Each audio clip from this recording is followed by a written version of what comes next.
Good morning, John Prasad. Good morning. Good morning, ma'am. So you will present your slide? Yes, please. Okay, I okay, will. okay. Only thing you will have to allow me for that. Huh? Yeah, I'll make you the co-host. Yeah, 1 minute. Okay, sure. Thank you.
Annie ma'am,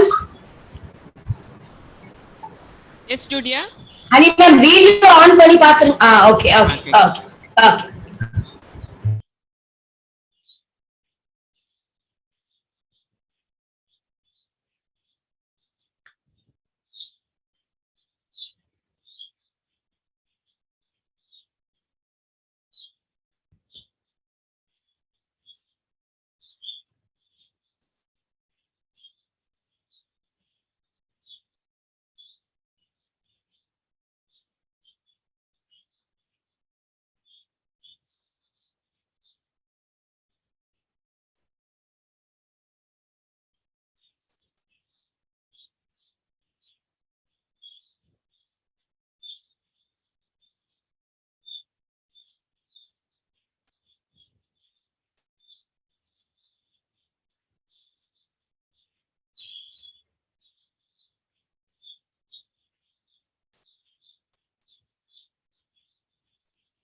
Mm.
Dia kau satu bird sound. Kau satu.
Good morning, everybody.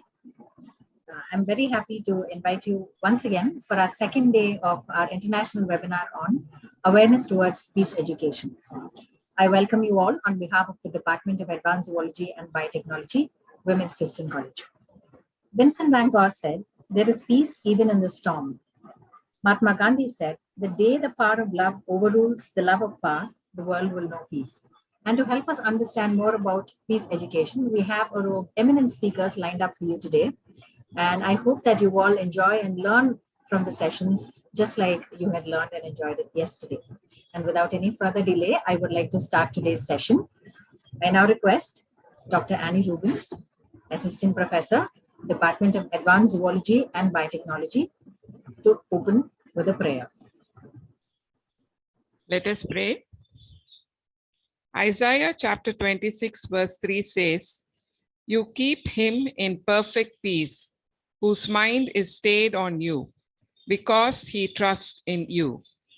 Loving Heavenly Father, we come to you this day asking for your blessing and help as we are gathered together to celebrate the awareness of peace through education. We are reminded that we are all part of one global human family, living together in a world that remains broken and divided. We join in prayer in hope that the universal desire for peace may be realized. We pray for guidance in the matters at hand and ask that you would clearly show us how to conduct our work with a spirit of joy and enthusiasm. We humbly ask you to shower our speakers today of your greatest inspiration so that they may share most of their knowledge, heart, and soul in their respective topics. May we also absorb the invaluable knowledge, experiences, and put in together practice what we may learn today. May all who are part of this event recognize that you have called each one of us to commit ourselves to the effort for the peace in the world. Your infinite blessing would mean the success of this webinar.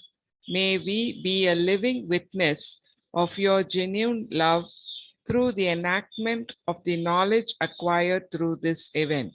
We ask all this in Christ Jesus' name. Amen. Thank you, ma'am. Thank you for the meaningful and insightful prayer. I now request Dr. Annie Rubens to introduce the speaker for the first session, Reverend John Prasad. Good morning, ladies and gentlemen and distinguished guests. It gives me great pleasure to introduce the speaker for this day, Reverend John Prasad, Director, Center for Peace Studies and Academic Coordinator for PG Diploma in Christian Studies at Madras Christian College, Chennai. Reverend John Prasad has received his doctorate degree from Trinity International University, Deerfield, USA. He has cross-cultural missionary experience with St. Thomas Evangelical Church in Chhattisgarh from 1979 to 1980, and again from 1983 to 1988. He has served as vicar in several parishes of St. Thomas Evangelical Church from different periods ranging from 1983. Pastor has held several official positions in several Christian organizations, and to mention a few, as Director, Christian Fellowship and Service Center, Dodi, that is in Chhattisgarh, and he is also the Principal, Jubilee Memorial Bible College, Urapakam, Chennai. He has a vast teaching experience and has taught courses like History of Missions for the postgraduate studies in theology in missionology at Gurukul Lutheran Theological College, Chennai, and has also organized and trained college teachers for curriculum in peace education at Jaffna, Dimapur, and Chennai. His other academic experiences involve contributing a chapter on Fundamentalism, Violence and Peace in the book Curriculum in Peace and Conflict Studies. Pastor has special interest in many evangelical missions, such as cross-cultural missions and cross-cultural communication, and for peace education and promotion of resource materials for peace and conflict studies. With this brief introduction, I call upon Reverend John Prasad to deliver the lecture on challenges in designing a curriculum for peace studies. Over to you, Pastor. Thank you, Dr. Annie, and it's my great joy to be addressing you, being with you, as you referred in your prayer, that we are all members of one larger family, human family. So we are all here to contribute to each other, and I really rejoice that this opportunity is there. To begin with, let me say that the topic given to me is challenges in developing a curriculum in peace studies. So I will restrict myself only to that, though there are so many other aspects of peace studies and peace and conflict. So I will not get into all of that. Only I will be restricting myself to the challenges in preparing or developing a curriculum. So it may have some implications on the other things, but let me limit myself to that. And before I begin, let me start sharing my screen.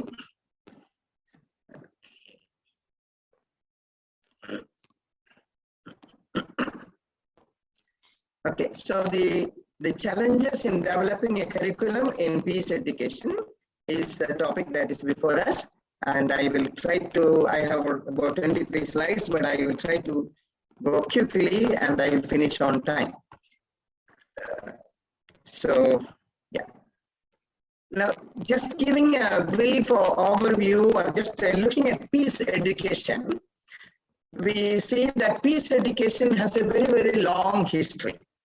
Though this history as a curriculum, as a part of university studies may be short, of recent origin, but the very concept of peace and preparing for peace, peacemaking, peace education has been there in history for quite some time.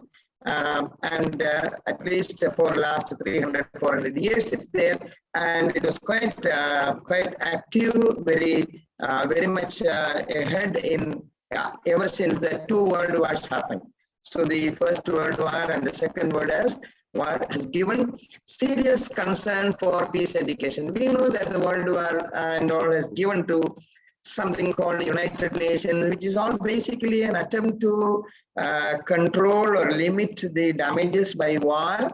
And so the whole concern for peace has arisen following the huge, terrible damage and pain and misery that is caused to human beings through war. So that is probably a starting point of peace concerns and peace education. Recently, maybe I will say in the last 20, 30 years, peace education is gaining momentum in the university also. So it is coming to the university as an academic exercise. As peace education has now come up as a regular training program in many universities and colleges, let us look at the challenges in designing a curriculum for peace studies. See, earlier, all those discussions about peace was more how to make peace or how to help people resolve conflicts. But now our concern of today's session is how to design a curriculum. Because as it is in the university, we think about curriculum. If it was not in the university, we would have talked about stages or steps or how to bring peace or how to help people bring peace. But now we are talking about academic program. That's why we talk about curriculum. So we will proceed in that way. We will try to look at least 5 areas in peace education where we will have challenges in preparing a curriculum. one second. Okay. We can face challenges in preparing a curriculum. At least I want to identify 5 areas that have come to my mind as or in my thinking. I do realize there could be many other areas also which can be challenges, but some of the areas which I shortlisted seem to be much of a larger nature, and therefore I'm picking up on those 5 areas where peace education, where we can face challenges in preparing a curriculum. But before we go into that, let me read a passage taken from a website called Education Encyclopedia, which describes the complexities of peace education itself. This I'm taking from a particular website. It's an online dictionary. It's easy to be too simplistic about peace education. Try to make it too simple and think that it is very simple. But the following passage will make it clear that it is not that simple. So I will read from this. I have not put that in the slide. So I will read that first and then go further into the slide. Now, this is a quotation and a paragraph I am reading. So maybe you need to carefully listen because I'm not showing it on the screen. A 1996 book by Robin Burns and Robert Aspeslag showed that the field and themes that are included in peace education are diverse. The diversity is evident in theoretical approaches, underlying philosophies, basic methodology, and goals. So this is diverse. Within the field of peace education, therefore, one can find a variety of issues, ranging from violence in schools to international security and cooperation, from the conflict between the developed world and undeveloped world, to peace as the ideal for the future, from the question of human rights to the teaching of sustainable development and environmental protection. A critic could say that the field is too wide and that peace education is full of people with good intentions, but without a unique theoretical framework, without a firm methodology, and an evaluation of the outcomes of practical efforts and programs of peace education. Some within the field would generally agree with this criticism. Nevertheless, the importance of accepting the specific situations in which programs for peace are being implemented and held should be emphasized. Owing to these specifics, difficulties emerge when one tries to define the unique approach, methodology, and evaluation of the efficiency of applied programs. The complex systems of society, circumstances, and the context make the peace education field very active and diverse. So that is, kind of a nutshell on what is, what it is, the complexities of peace education. Coming back to our thought here, and coming back to the slide. Now, what is peace education today? Now, today, where do we stand in the large field of peace education? Currently, some of the agencies or forums that take up peace studies are this. I'm just listing a few just to show you the diversity of the agencies, their ethos, their goals, and all so wide. So just showing you these things so that you will know. This is not any exhaustive list, but it's only samplings, I can say. The church in general promotes peace education. And as a result, there are peace education courses offered in many seminaries today. So I am myself aware of many peace education courses offered in many seminaries. It's part of the curriculum, including in the seminaries in India, seminaries outside. It is a part of the curriculum.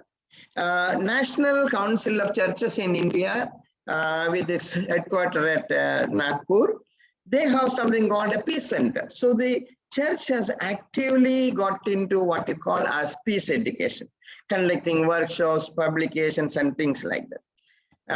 We have Center for Peace Studies and Dialogue, Clark Theological College in Northeast India. And these are some examples.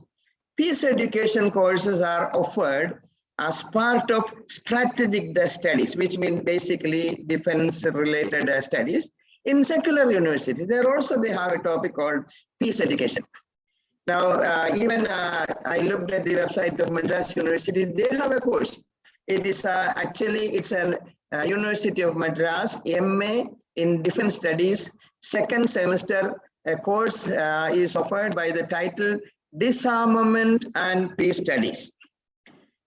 Peace education or peace studies are offered as part of many branches of study, especially in humanities, such as sociology, social work, anthropology, philosophy, political science, etc. So all these different branches all talk about peace studies.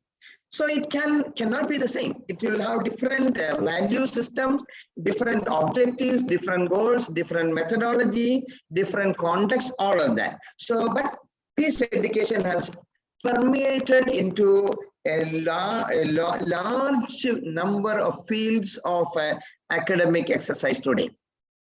Government agencies run peace education programs. One example is very close to us in Sri Perumbudur. Many of us will be knowing that there is something called Rajiv Gandhi Center for Youth Development, which is a central government project. It has a special training for youth to be trained in peace education. They have even published study material like this, training of youth as ambassadors for peace. This is published by the Rajiv Gandhi Center for Peace Youth Development, and for their peace education. So the above are only pointed out to see the diversity of peace education around the world. So let us begin to understand or proceed from the premise that peace education is not just a small, narrow area of study or specialization. It's quite vast, diverse, and all permeating, works and runs into many, many areas of life, many, many fields of life, and we can definitely assume that it can probably reach to any kind of knowledge source, such as even the Department of Zoology and advanced zoology, and is conducting this program. So what does zoology has to do with peace education? Yeah, it will have a lot to do. I'm not trying to get into those details now. Your own department will be able to enlighten on that more, but definitely no field of knowledge can be exempted from the scope of peace studies, because whenever there is a conflict, all the departments, all the fields of knowledge are very much active in the understanding of conflict or resolution of conflict or advancement of conflict. Chemistry or physics will be involved in making bombs and guns and things like that.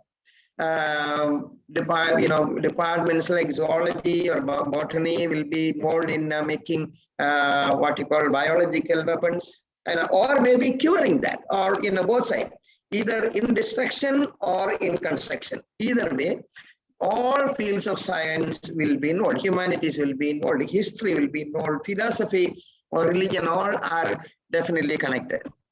Now, coming back to our concern for a curriculum and the challenges in this regard, let me take you through some of the challenges. These are listed here as follows. Challenges of the objective or goal or outcome of the peace education program. Secondly, the challenges of the context in which we place our peace efforts or study conflict. Challenges of the methodology and pedagogy. What is the method, the methodology of peace education that we want to use, for whom and how is peace education to be given. All of this will have a say in the way we formulate our curriculum. So I'm only listing those challenges that are indeed a challenge for development of a curriculum in peace education. So the challenge of scope, what do the people who finish the peace education course do? What is their contribution? What is their contribution to the world or to themselves? Why do they study? We will look at each of that in a little more detail. Challenges of underlying philosophies. So we know Mahatma Gandhi talked about peace, Jesus Christ talked about peace, and Roman government, Caesar talked about peace, Pax Romana, Roman peace, we know about that. You know, we talk about atheists talking about peace, religious leaders talking about peace, Buddhists and Sri Buddha talking about peace. So it is wide. So challenges, and now when each person talks about peace, the underlying philosophy is different. Now, underlying philosophy by which they want to bring peace, or they understand or even define peace. So where do we really start? From with which underlying philosophy we try to define or describe our curriculum, formulate our curriculum. These are all challenges. We will look at each of that in very short detail. First of all, the challenges of objective or outcome. What do we aim to achieve by offering a course in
So we can't hear okay, I'm sorry, I didn't realize I was offline.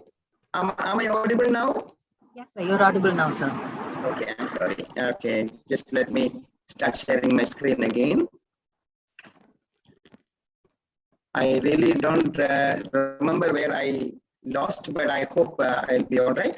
So the first challenge of preparing a curriculum is the question of objective. What do we really want to achieve through the course? That object can be so diverse, that's why we have a challenge. If we know what is a very, very clear understanding of the objective, if it is easy to define the objective, then preparing a curriculum may be easier. But the problem is that it's not easy to specify, narrow down one particular objective. We can definitely do that, but then the peace studies conducted by one group, and the objective may be different from the other. It can be quite wide. That is what I was trying to say. So the challenge of having a unique objective or outcome in our studies is important. It's a big challenge. The objective or course outcome or goals of peace education are so diverse and vast that it becomes extremely difficult to have a common agenda in peace studies. So to have a common agenda, let us not dream about that now. It is not very realistic. when we make a curriculum, we have to narrow down. We may not be able to have a curriculum which will cater to every conflict situation in the world. Maybe we will have to limit it to certain areas or certain kinds of conflicts and certain contexts of peacemaking. So the objective or outcome may have to be described narrow down, and we may not attempt to reach the unreachable or attempt to do things that will produce no outcome, no fruit. This means that objective or goals of each entity, okay, when WCC is planning, if our WCC is planning for a curriculum and a peace education program, your objective will be very drastically different from the objectives of the Center for Peace Studies in Clark Theological College in Northeast India, or it will be very different from the peace education curriculum of the University of Madras and Defense Studies, Strategic Studies. So it will be different, and we have to live with that difference and understand that yes, somebody has a particular objective, we have a different objective, but we aim for something, they aim for something else. Overall, yes, we will say it is all about peace. We all want peace, but peace in different contexts, peace in different fields. The method of peace education will be different. So some of the objectives or goals, I'm just listing a few here. Somebody will say this, I have picked up from different curriculum which different universities have given. Some words I have picked up, that's all. Develop a culture of peace. So they say that's the objective of the course. Also, they will say, we'll prepare our young people for negotiation skills in conflict situations. Or they will say, we will give this course, the objective of the course is that people will develop skills for negotiating in situations of war and bring peace and defense and conflicts, war, armed conflicts and all. Or some of the peace education programs will say we have to promote human rights and equality of everybody, because these are all underlying issues of conflicts. And some other courses or projects will say, okay, the curriculum is intended at increasing awareness of conflict and awareness of the need for peace. So, and we can go on, say, international peace between countries and China and India, or Ukraine and Russia, or, it goes on, we all know. Or it will say, okay, we want to do a curriculum in which people will learn to be at peace in their families. We know that families are one of the least peaceful areas in the modern world. Husband and wife fight and children fight. All kinds of conflicts we find in the family. Peace in the society, we find that there is a conflict in the society, one community against the other, one caste against the other, one religion against the other, one language against the other, one race against the other. It can go on. Intrapersonal, okay, the neighbor and the neighbor have problem. How do the course help people to resolve those conflicts? Religious peace or pluralism, how Hinduism and Islam can live together, or Christianity and Islam can live together. How can there be peace? Second context in which there is a challenge is the challenge of the context. The context of peace efforts are also wide and varying. In what context are you trying to bring peace? Or in what context are you trying to gear, shape your peace education curriculum towards? What context? To find common ground for peacemakers is difficult. The varying context can be some examples I'm giving. I have to rush quickly. For example, globalization is a context and which brings in immense conflict, and we need to gear our curriculum towards addressing conflicts that arise out of globalization. We know there are intercultural conflicts that are happening, but partly result of globalization, travel, migration, and employment. All these things bring cultural conflicts.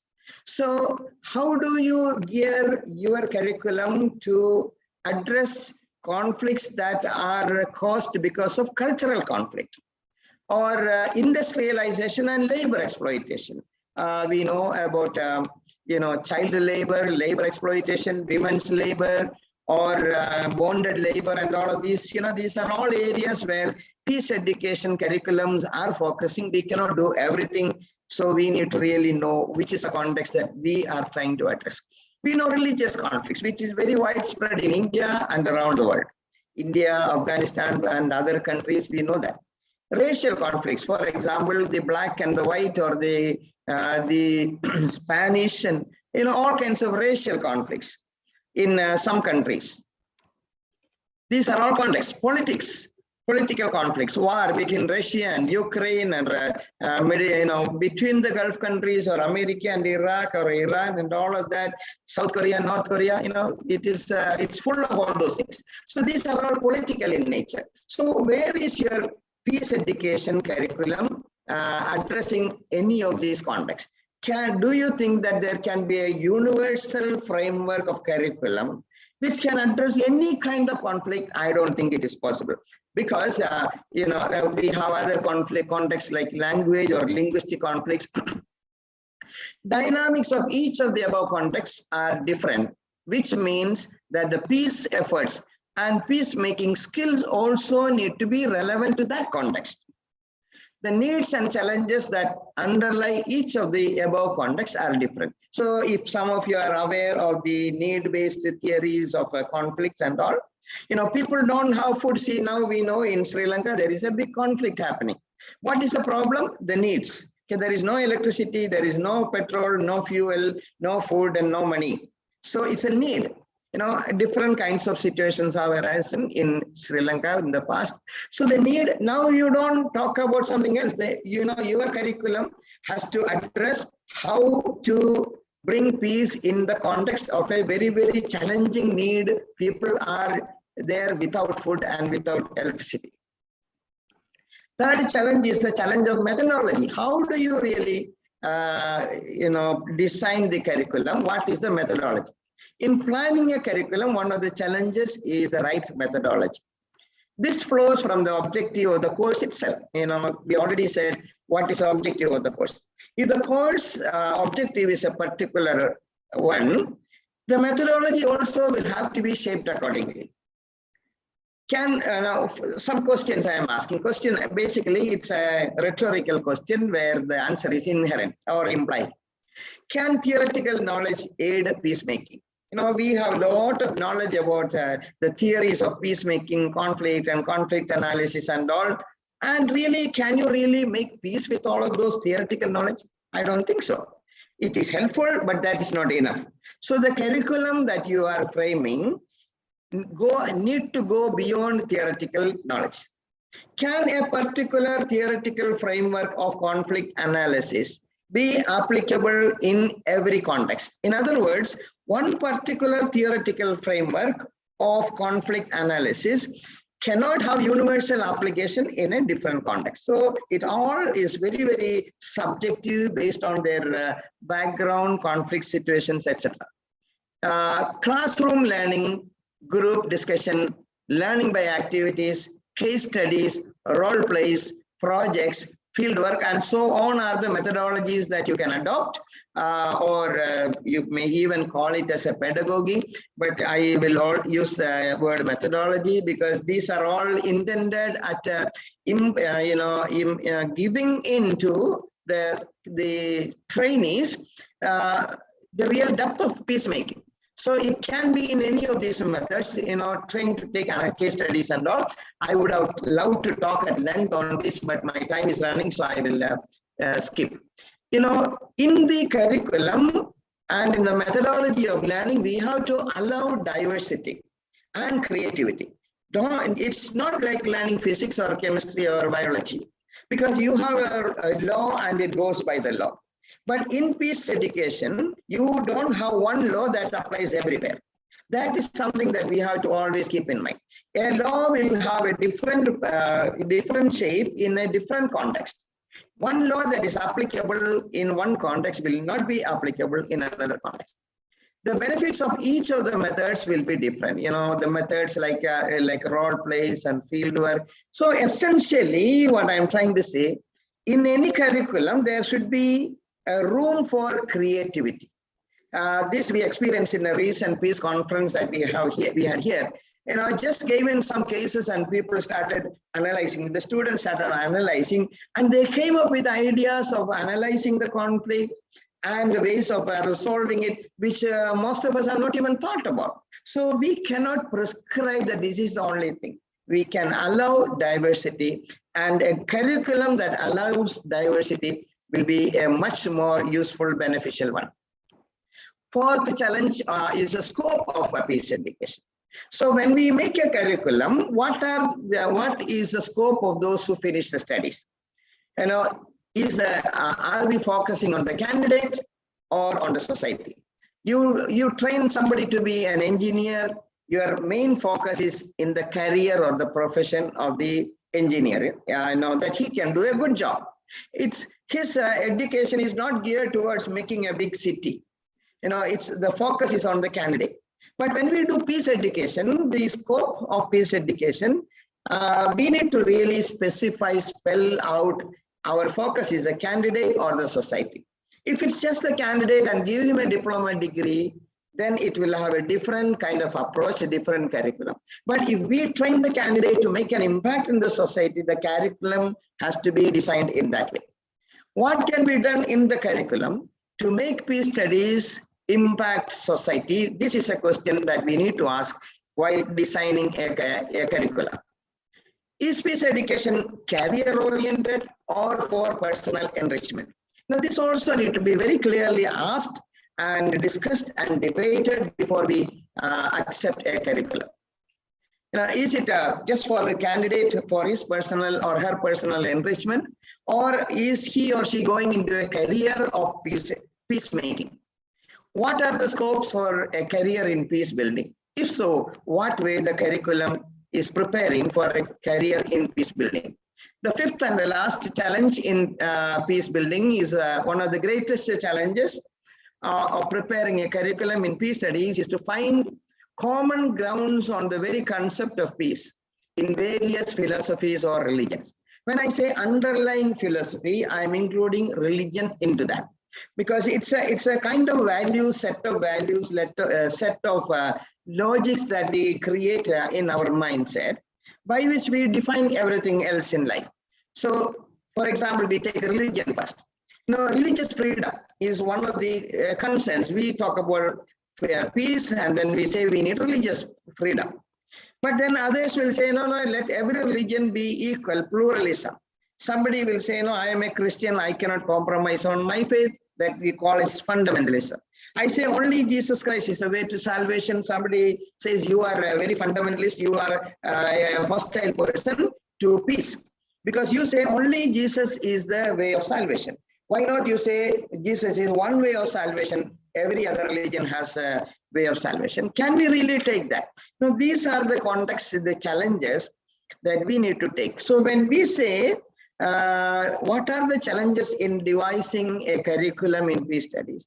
The underlying philosophy becomes a big challenge to make a universally applicable peace education curriculum. I can't go further into that. We find in the Bible, the blessing of Aaron, they say, the Lord bless you and keep you. The Lord bless you and give you peace. Or the Old Testament greeting is shalom, means peace. The challenge of philosophy is, Jesus said, my peace I give you, and the peace that I give is not as the world gives. We find in Isaiah chapter 9 that, it's written, Jesus is the Prince of Peace. The government shall be upon his shoulder, and then there will be peace. See, all kinds of understanding when there will be peace. Incompatibility of religious beliefs of people of different religions in close proximity. The Muslim and the Hindu living next door. We know what is happening. I don't need to explain. Incompatible religious beliefs which always spill out into conflicts. Example, beef ban, hijab row, festivals, traditions, common prayer, praying on the road, religious symbol, temple, cross, or whatever. All of those are examples of that. Answers for the conflicts in context is varying. Peace may be said to be abandoning fundamentalism. Some peace advocates will say, you give up your religious belief. or say that, okay, all religions are true. Don't say that only your religion is true. That means that is the only context in which we can bring peace. So the curriculum is our concern. How do we really put that into our curriculum? To say that, or can we put pluralism, which says that all religions are same, into the curriculum? Teach everybody to accept every religion as equally of value. Can we teach that in the curriculum so that there will be peace? Just I am putting the question there. This is something promoted by Gandhi. He said, Sarva Dharma Samabhava, which means all religions are the same. Can we accept that? If I am a Christian, can I accept that all religions are same? In that case, should I preach the gospel? Should I convert somebody else? There is no need for conversion. There will be peace. Proposal that all religions are true may be acceptable to some, but not to others. Another answer may be to respect all religions while holding on to yours. You say, I believe Jesus is a way of salvation, but you believe something else. I respect you for your belief. That is another way to look at that. Propagation of religion, conversion can all be said to be context of conflict, and we need to take this into serious consideration. How do we really bring that kind of a underlying philosophy to make peace into our curriculum? So coming to other philosophies, idea of nationalism versus anti-national, Vande Mataram or anti-national, unity versus uniformity, everybody should be same dress and same name or whatever, capitalism versus socialism. See, these are all contexts, underlying philosophies. Materialism versus atheism, and Pax Romana is a Roman peace, the military peace that they had. So these, I have some recommendations and I finished with that. First of all, from all of what we discussed so far, let me say curriculum should avoid rigidity, should allow flexibility as a study progresses. So there should be an opening of even adaptation while the study is going on.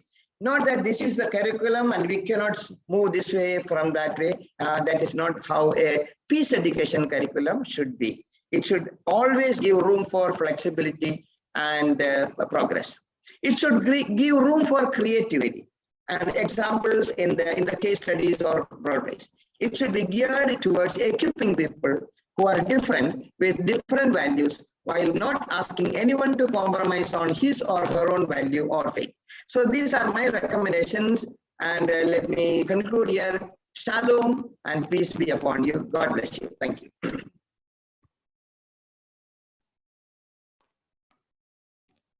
Thank you, sir. Thank you for the very insightful talk.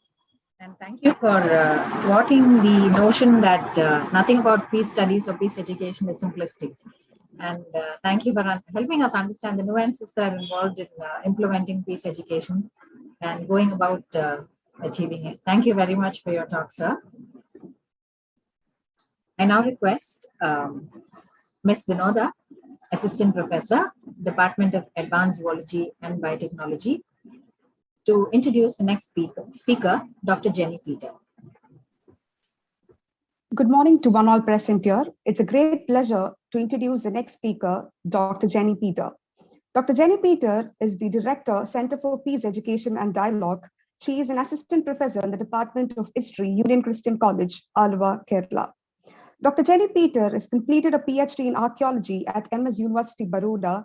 She pursued her MA in Ancient History, Culture, Archaeology at Deccan College, Pune, and MA History at Bharatiyar University.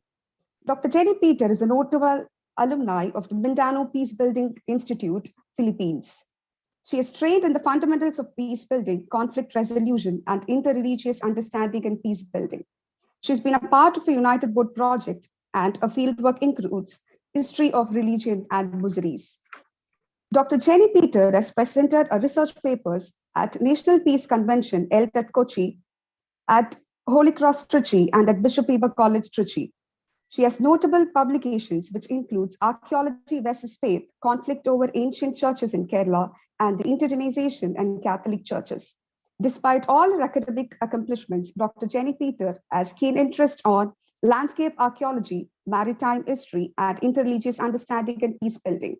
I'm extremely delighted to welcome the speaker of the session, Dr. Jenny Peter.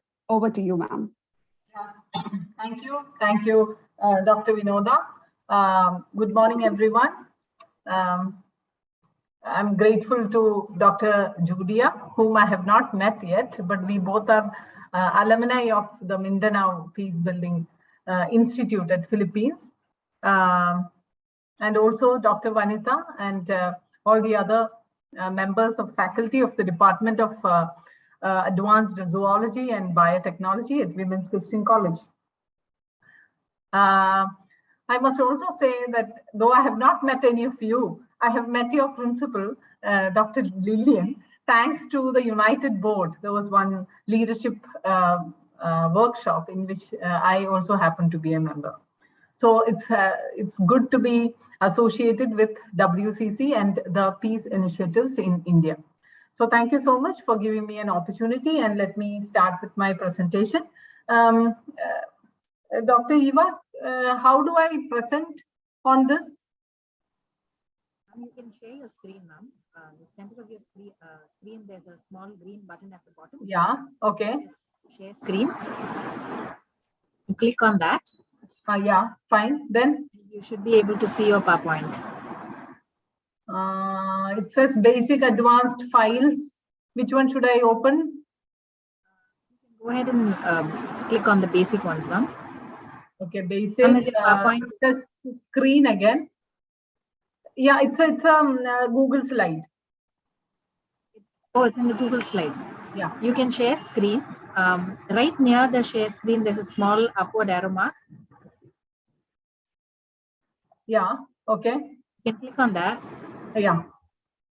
And then one participant can share at a time. Advanced sharing options. You don't have to go for the advanced, ma'am. One participant can share at a time. Okay. If that is ticked, then you click right in the middle, the arrow mark on top of the share screen button. Okay. You click on that and you should be able to see all of your screens that are open on your laptop. It says whiteboard, it says post attendance screen, iPhone, yes. iPad. Yes. Now, if you can go and click on your PowerPoint screen, that should pop up in this window. Let me see if it is up there. No, it's not up there. Basic, advanced, no. PowerPoint, virtual background, portion of the screen, files. Oh, okay, can you do one thing? I have already sent it, so could you please share it from there? Sure. Have you sent it to Judy, ma'am? Yeah, ma'am? Yeah. Give us a couple of minutes, I'll get it up. Okay, then shall I start? Yes, ma'am, you can start. I'll present it in a couple of minutes. Yeah, thank you. So thank you so much. Sorry for that. So the title of today's presentation is the Center for Peace Studies and Dialogue, my experience. It's not my experience alone, it's the experience of Union Christian College, which is celebrating its centenary this year. And but the CPSD is one of our flagship programs. And we are just completing 5 years. We started in 2017. March is the end of the academic year, and we started in March 2017. So technically, we started in the academic year 2016-17, and we had our first program again funded by United Board. That was in 2018 March, and I'm very happy to know that many teacher educators from different colleges in Madras had participated in this program. That was an eye-opener for us, and then it gave us the possibilities. We understood, all of us understood, in fact, the possibilities of having peace studies and peace education in India, and what's the need for it. When we started about 4 years back, when we had the discussions, times were very different. There was no Russia-Ukraine war. We were not thinking of the possibilities of a world war. There was no COVID. There was no pandemic. And that was maybe the best times, peaceful times to think about peace. But then as time moved on, we see more violence in the society, in the neighborhood, in the world. So climate crisis, so many issues have come up in the past few years. And so hence, I think we need to revise how we have seen peace studies in campus. It shouldn't be something that is complementary. It shouldn't be considered as something that supplements. It shouldn't be considered as something that is optional. Instead, it is something which has become an integral part of our life. Now, we know all this, we all share these concerns, that's why we are all here. But the problem is, how do we go about it? Often we have a problem that the stumbling block is that we are not able to find the way. So we have been conducting a course at CPSD. It is known as the Fundamentals of Peace Building course, and those who have been to MPI would know that there is a course by the same name there. And the course is usually conducted in the summer, and there's an annual peace building training program. It takes place either in April or in May, and we select students from different departments. And the center has a few faculty as committee members, and they are also from different departments. So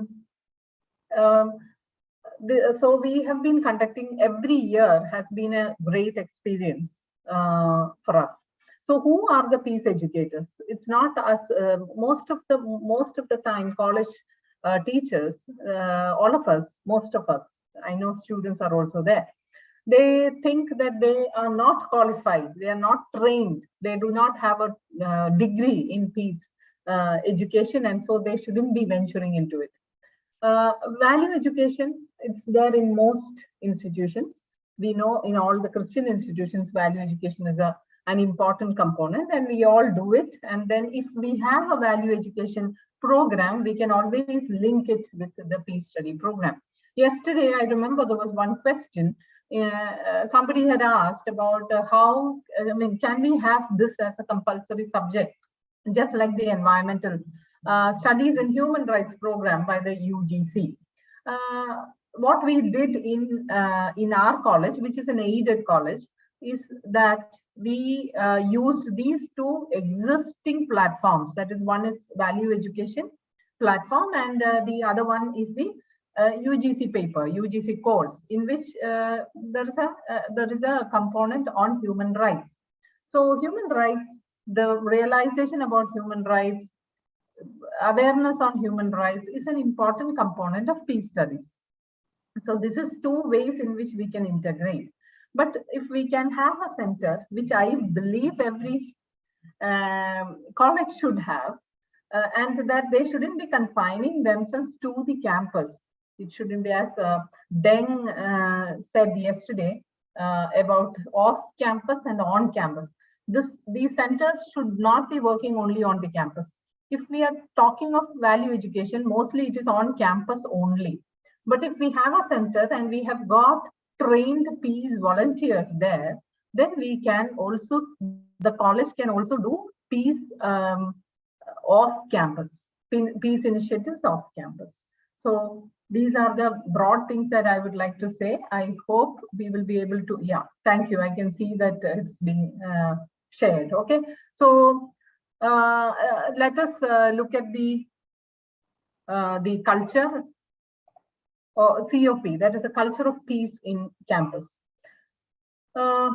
Just now, Dr. John Prasad was saying that the syllabus should be flexible.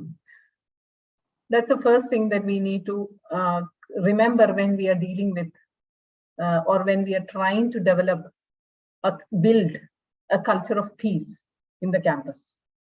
The syllabus that we provide has to be structured, yet it has to be loose enough to accommodate the needs of every batch. One of the things that we have been doing every year, we have got a syllabus, which is a modified version of the FPB at MPI, Mindanao Peace Building Institute, but then we discuss it with the students, just as MPI does. And then depending on the requirement of the students, depending on the nature of the students, sometimes we have more students from psychology, sometimes we have more students from history, sometimes more from chemistry. This time we have got more students from economics. So then we also look at their lingual background is there. There are people who are from the migrant communities, those who have migrated from other parts of India. Then there are, we also have to think of multi-religious contexts. So we do an interview. When we do the interview to select the students, to give them admission, we do talk to them, and then we try to get a feel of what they actually want to do. And usually we take first year BA BSc students, undergraduate students, and they are not very clear about what they want to do. But then while talking to them, we will be able to find a way for them, or we will be able to understand what they actually want to do and how all we can mold them. So the first thing that we have to say no is a rigid framework or a set of curriculum guidelines. But second, it is not something that is just, it has to be taught in a structured way. And there should be the progressive humanism should be centered around it. And then the other important thing that we have to think of is holistic education. That is creating well-rounded learners. So peace education is considered globally as a way to contribute to peace and development, and is included in UN's Sustainable Development Goals. Peace education is not something new. It has been there in different contexts. Usually it is in places where there has been violence, structural violence, long-term violence, that peace institutions have been visible. So often we think the absence of violence is peace. Peace is much more than that. So we don't have to wait for visible violence to start with a peace institute. So what we should be focusing on instead should be using the space in our campuses, in the schools and in the colleges, and then develop a culture of peace. So that should be the aim of peace education. It will help students to respond to difficult political contexts over the decades by providing peaceful alternatives to conflict. Campus has a lot of conflict. The recent hijab row, there were issues, and we had started with some discussions, and those discussions helped a dialogue possible. And both the Muslim students as well as other students, non-Muslim students, they were able to look at peaceful alternatives and modify their opinions. So hence, peace education is relevant in the local as well as in the global level. Next slide, please.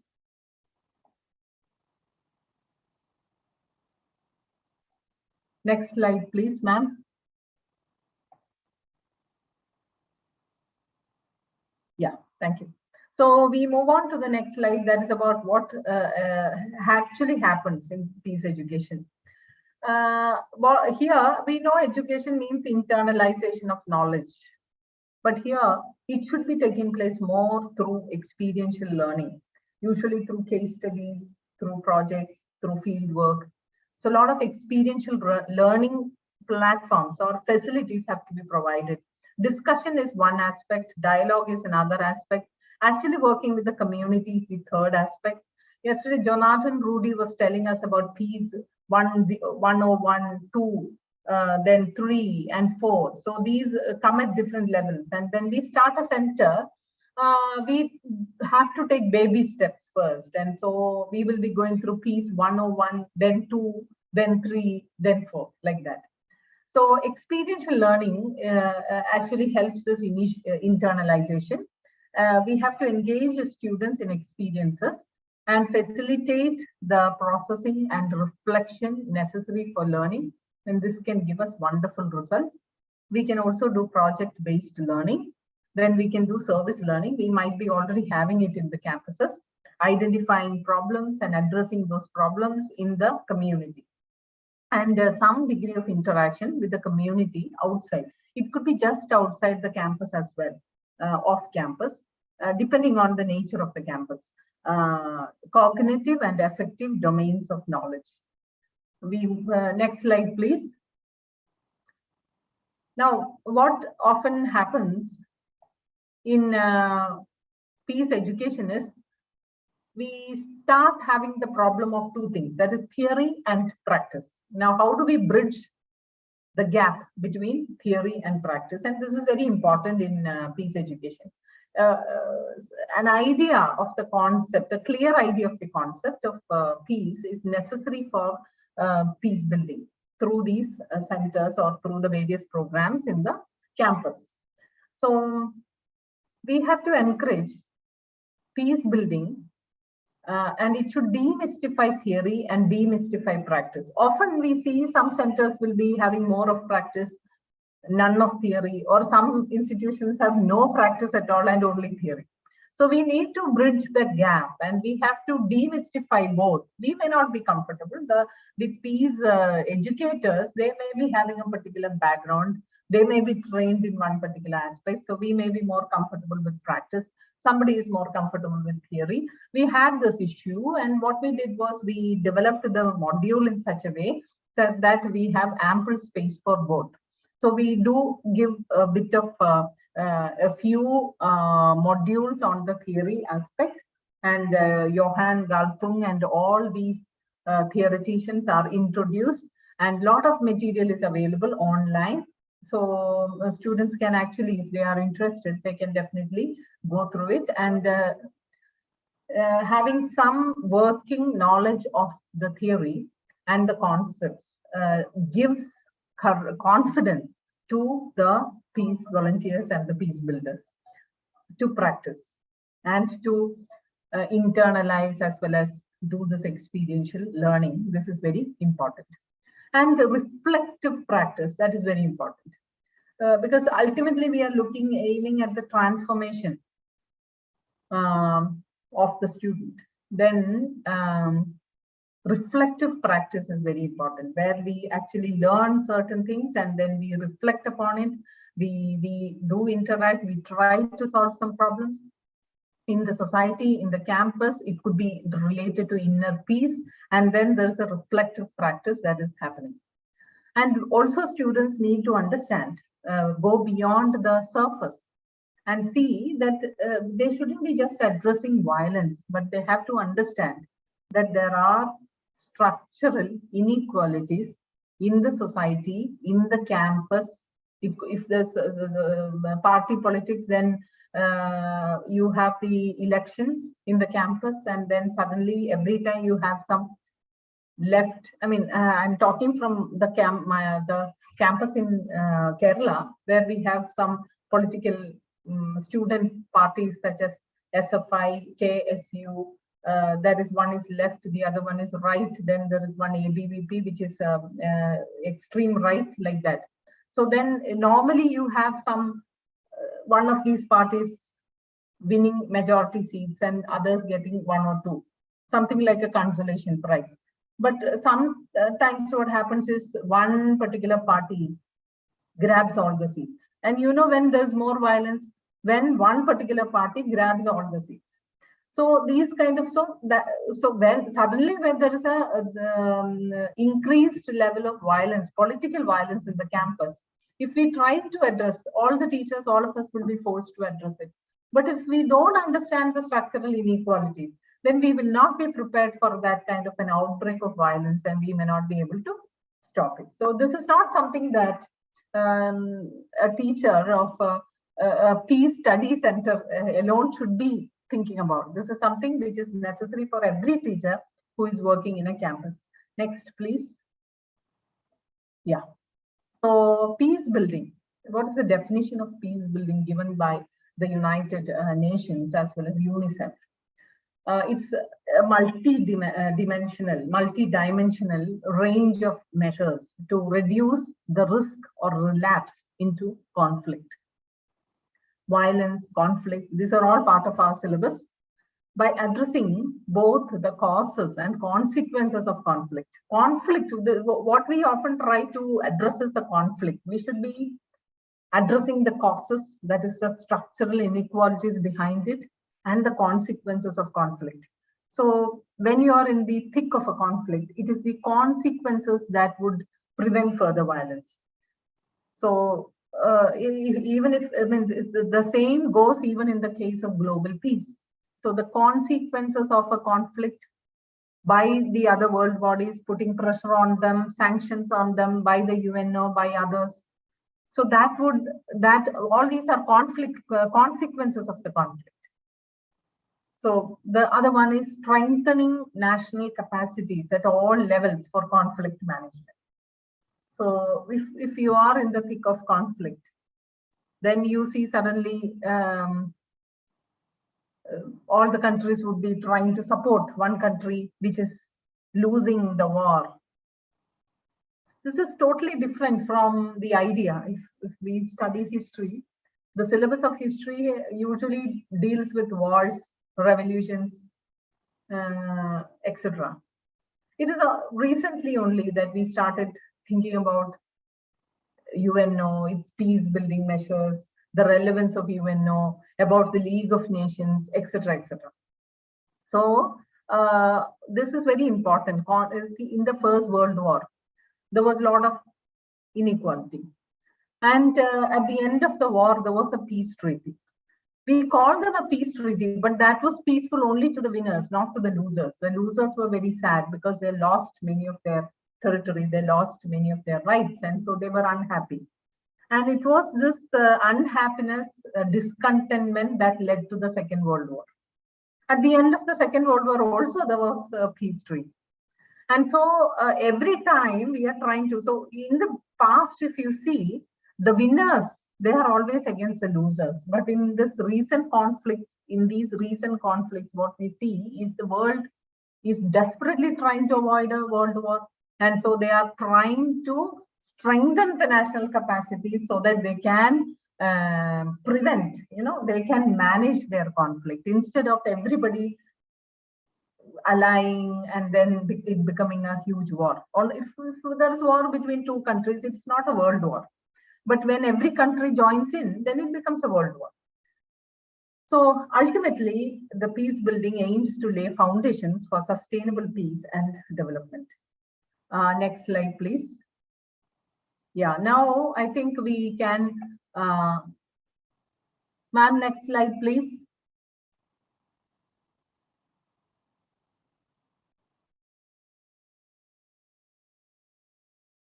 Ma'am, next slide. Yeah, thank you. Okay, so yeah, here we see a lot of discussions will take place, will have to take place among the teachers of different departments because none of us will be normally generally trained. Maybe one person from every college might be trained at this point of time, and everything is left to them to motivate others. So that is a huge task. So all these peace educators, I think United Board has got a forum, a WhatsApp forum for all these teachers who have been trained in the different fields. Okay, within peace building. Okay, so this discussion part is very important. Continuous dialogue among teachers is important because, as we said, there is no fixed syllabi that we go with. So it has to be flexible, and then once we decide, then we have to stick to it. So that structure, once we decide after discussion with the students, then we need to go by it. These are some of the examples of the kind of activities that the peace volunteers in Union Christian College do. So they went for the peace, there was a peace walk. So they went for it. They went to the northern part of Kerala, which is very famous or infamous for political violence and political crimes and killings, etc. So it was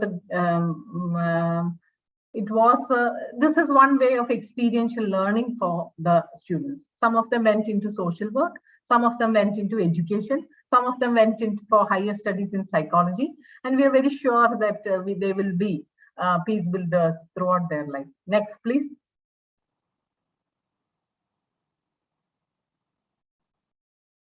Ma'am, next slide.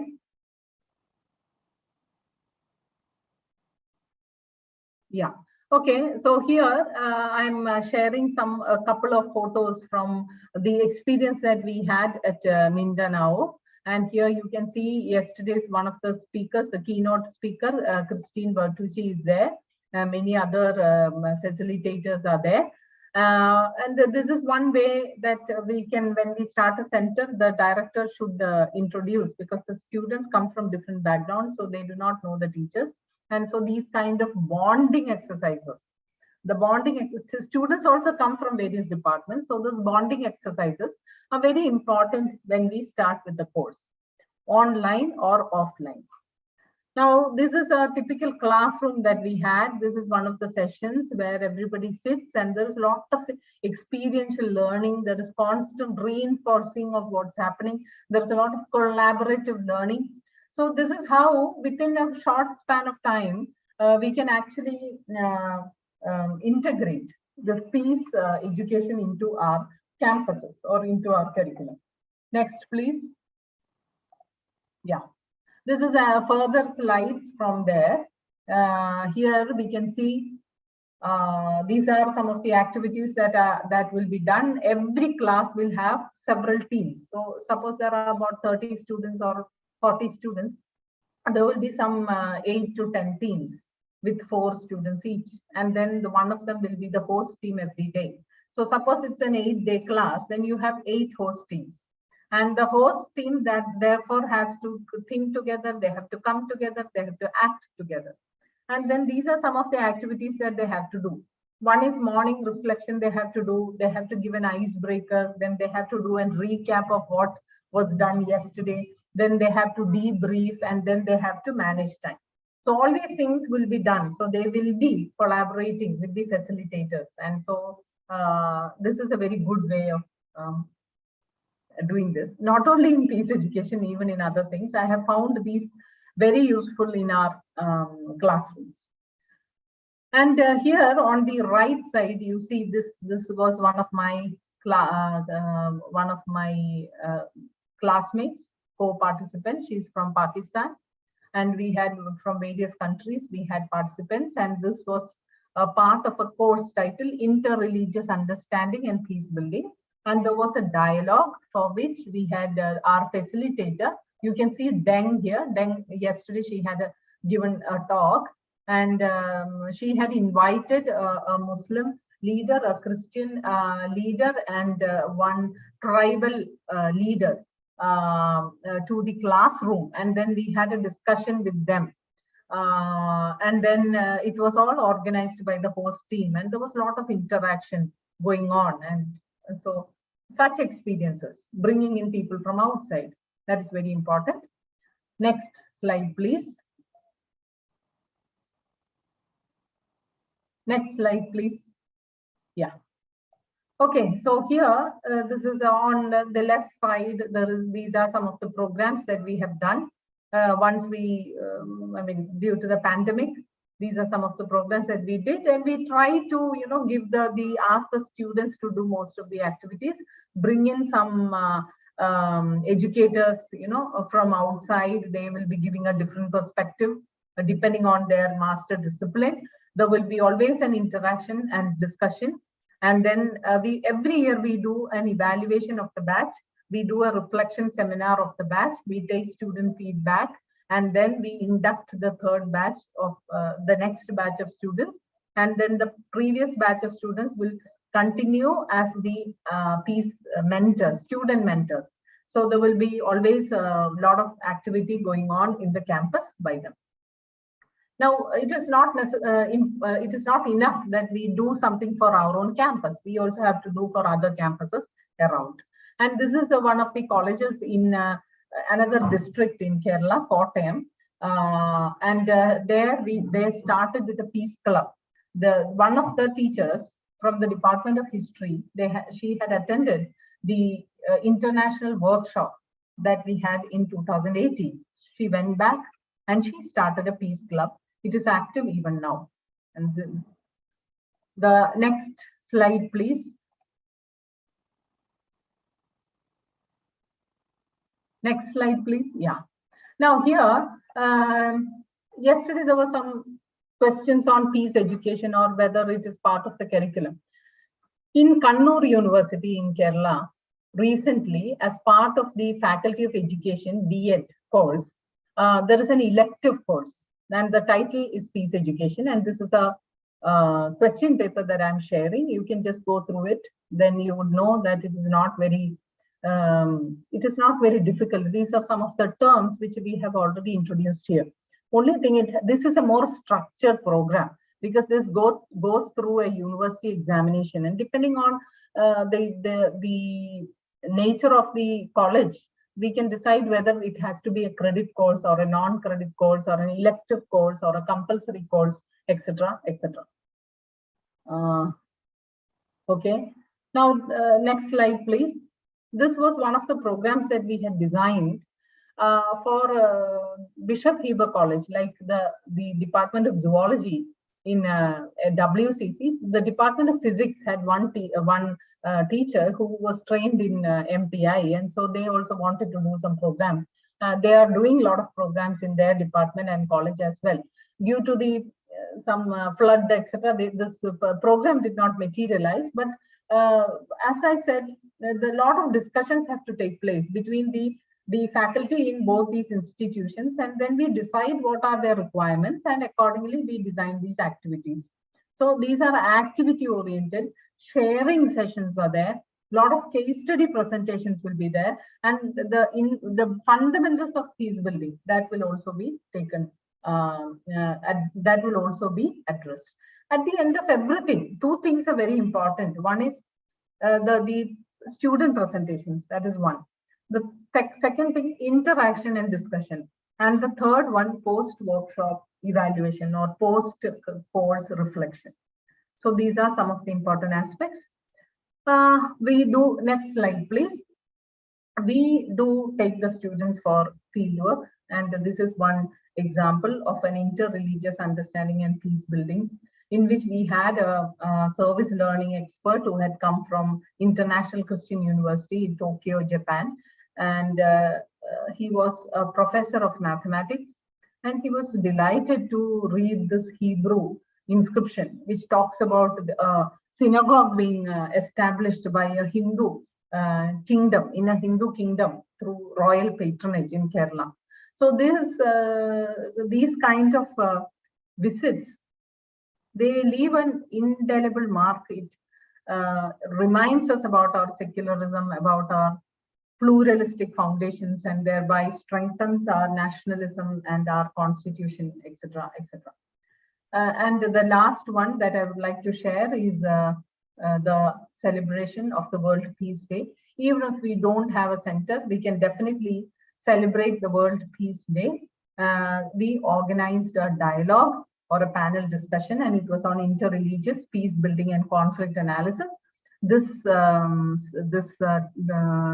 topic was decided in the context of certain conflicts through the social media, through the WhatsApp, and through the channels, TV channels, that was happening between the Christians and the Muslims, based on a remark by a bishop in one of the churches in Kerala. So we had a discussion, and it was well appreciated, and it was a great experience for the teachers. And so we can also include history of social movements, description of peace builders like Gandhi, Martin Luther. These are things like Peace 101 activities that we can start with. So I request everyone, all the teachers and all the students who are listening to this program today, to teach about peace, to teach for peace, teach towards peace, and be instruments of peace. Thank you.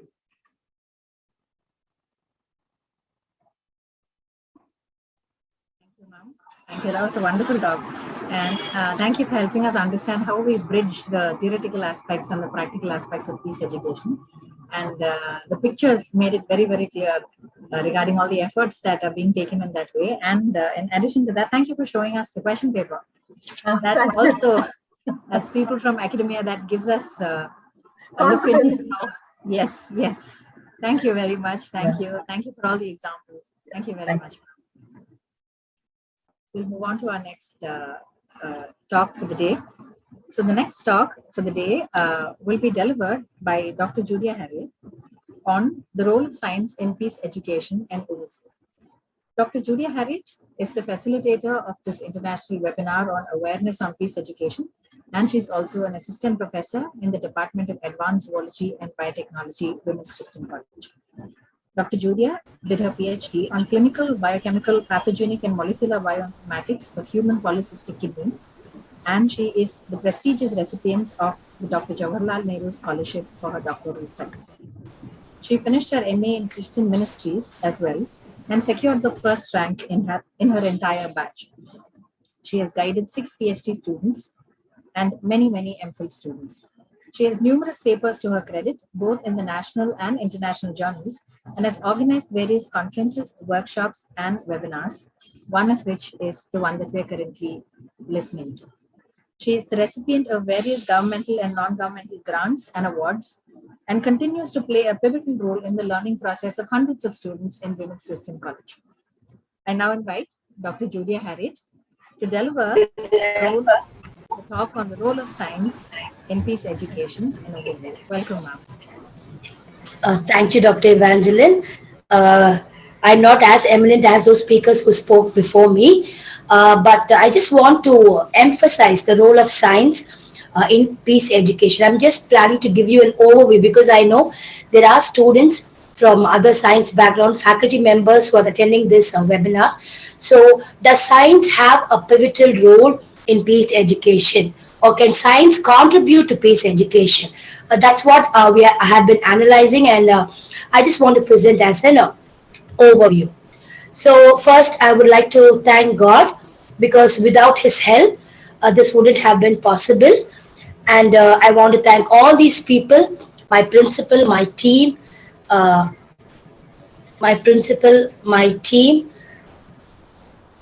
UB team, my coaches, all of them, because they have been a very a strong source of support for me. So to start with, I just was thinking, has science got anything to do with peace education? So I was browsing because this was new to me. When I attended this Peace for Asia program organized by UB, it was held in 2 phases. The first one was conducted by Globe Ethics Network, and they taught us about cultural backgrounds, religious practices, etc. It was very interesting. The second one was by the Mindanao Peace Institute. So they taught us about peace education. And in that, while we had 2 very good coaches. Yesterday, I'm sure you would have witnessed their lecture. So they told us that, science also has a great deal to contribute towards peace education. So I was just browsing and I was just finding out whether that what are the headlines or what news talks about peace education. And then I came across this World Science Day, which is usually celebrated on the 10th of November. And they have said this year, their theme, they have said that 3 disciplines, mainly maths, science, and technology, they have said that these 3 are going to play a major role, in promoting peace and equality in the future. So I was really surprised. And, a new term, the MST education for the 21st century. So I was just browsing, what is this MST? So these 3 sciences clubbed together, these 3 disciplines rather, math, science, and technology. It says like these are the 3 fields which are going to make students, eminent, collaborative, in the team players, active learners, and all sorts of things. So, as I was reading through, I found out that this teaching, when we teach, as academicians, we teach, we tell students a lot of stuff, we give them a lot of information. But when I was just reading through these concepts, I found out that teaching should include 2 main things. One, the basics. Of course, all of us, when we start any topic, irrespective of whichever discipline we teach, we start with the basics. Of course, the basics, the concepts, facts, all that should be the foundation. Apart from that, we should also instill what is called as ethics, attitude, in whatever subjects we teach. And when we do this, the research paper says that it makes the students, it enables them, to think differently and bring about, solutions for conflicts within their campus, locally, regionally, and even at the international level. So with this in mind, I was browsing to find out what could be done or how does science contribute. So when you see, science plays a very important role. Now, in the UNESCO General Conference resolution, it was stated that science will play, or science will play a key role, okay, for a prospective future. So, with all this in mind, I was just thinking, how can science be used for peace and prosperity? So, I did a little background uh, study, and I found out that when you talk about science, one second, yeah, I just want to emphasize this. When we talk about science, every day our day-to-day activities, if you see, we there is relevance of science in that, and our science and society, it is always closely linked. And I feel that every citizen, should be informed of the various developments which happen, okay, in science. So just when I was doing a little background sketch, the science was for peace. It was established in the year 1981, and this was during the final decade of the Cold War, when the Cold War began. Now, what I want to say is that when this was initiated, the policymakers, the members, now they had this concept in mind. They wanted to, these were their main targets. They want to eliminate nuclear weapon, prevent nuclear war, and then a weaponization of space, convert the military economy. So all this, at a political level. So when I was reading this, I thought, okay, this is a political level. Now, what could we do? We as students or we as teachers, okay, how could we promote science, or how could we integrate science for peace education? So while I was thinking of this, I found out that when we as lecturers, as when we as teachers, when we want to promote peace, order, and unity, it will all start in the classroom. Okay, it all will start in the classroom. Now, when we conduct activities, when we conduct group activities, experiments, all that, the students develop, an interest, a value, responsible enough, they're open. Okay, and then they try to gel along with others. They become one. So starting it at the classroom level, I think that will have an impact, in the future. And also when you see science and technology, now many times we feel, okay, how does this is going to help in a peace education? Now, newer technologies, whenever see we have every time we have new problems coming in every minute, I could say. So for every new problem, okay, there are new opportunities, new technologies, how we can manage. And when you talk about this term conflict management is a very big term, but it can all start within our campuses. For example, like for example, issues in our campuses, which we can solve. Small issues, small conflicts between students, between faculty members. Now, if you are able to sort it out, if you are able to bring peace, I think that's a great success. We need not, target big things, but when we start in small setups in our colleges, in our classrooms, I think they will have a lasting effect. And this, when the students go out into the society, I'm sure they will develop values, but they will be responsible enough to bring about solutions also. This was an interesting write-up I read.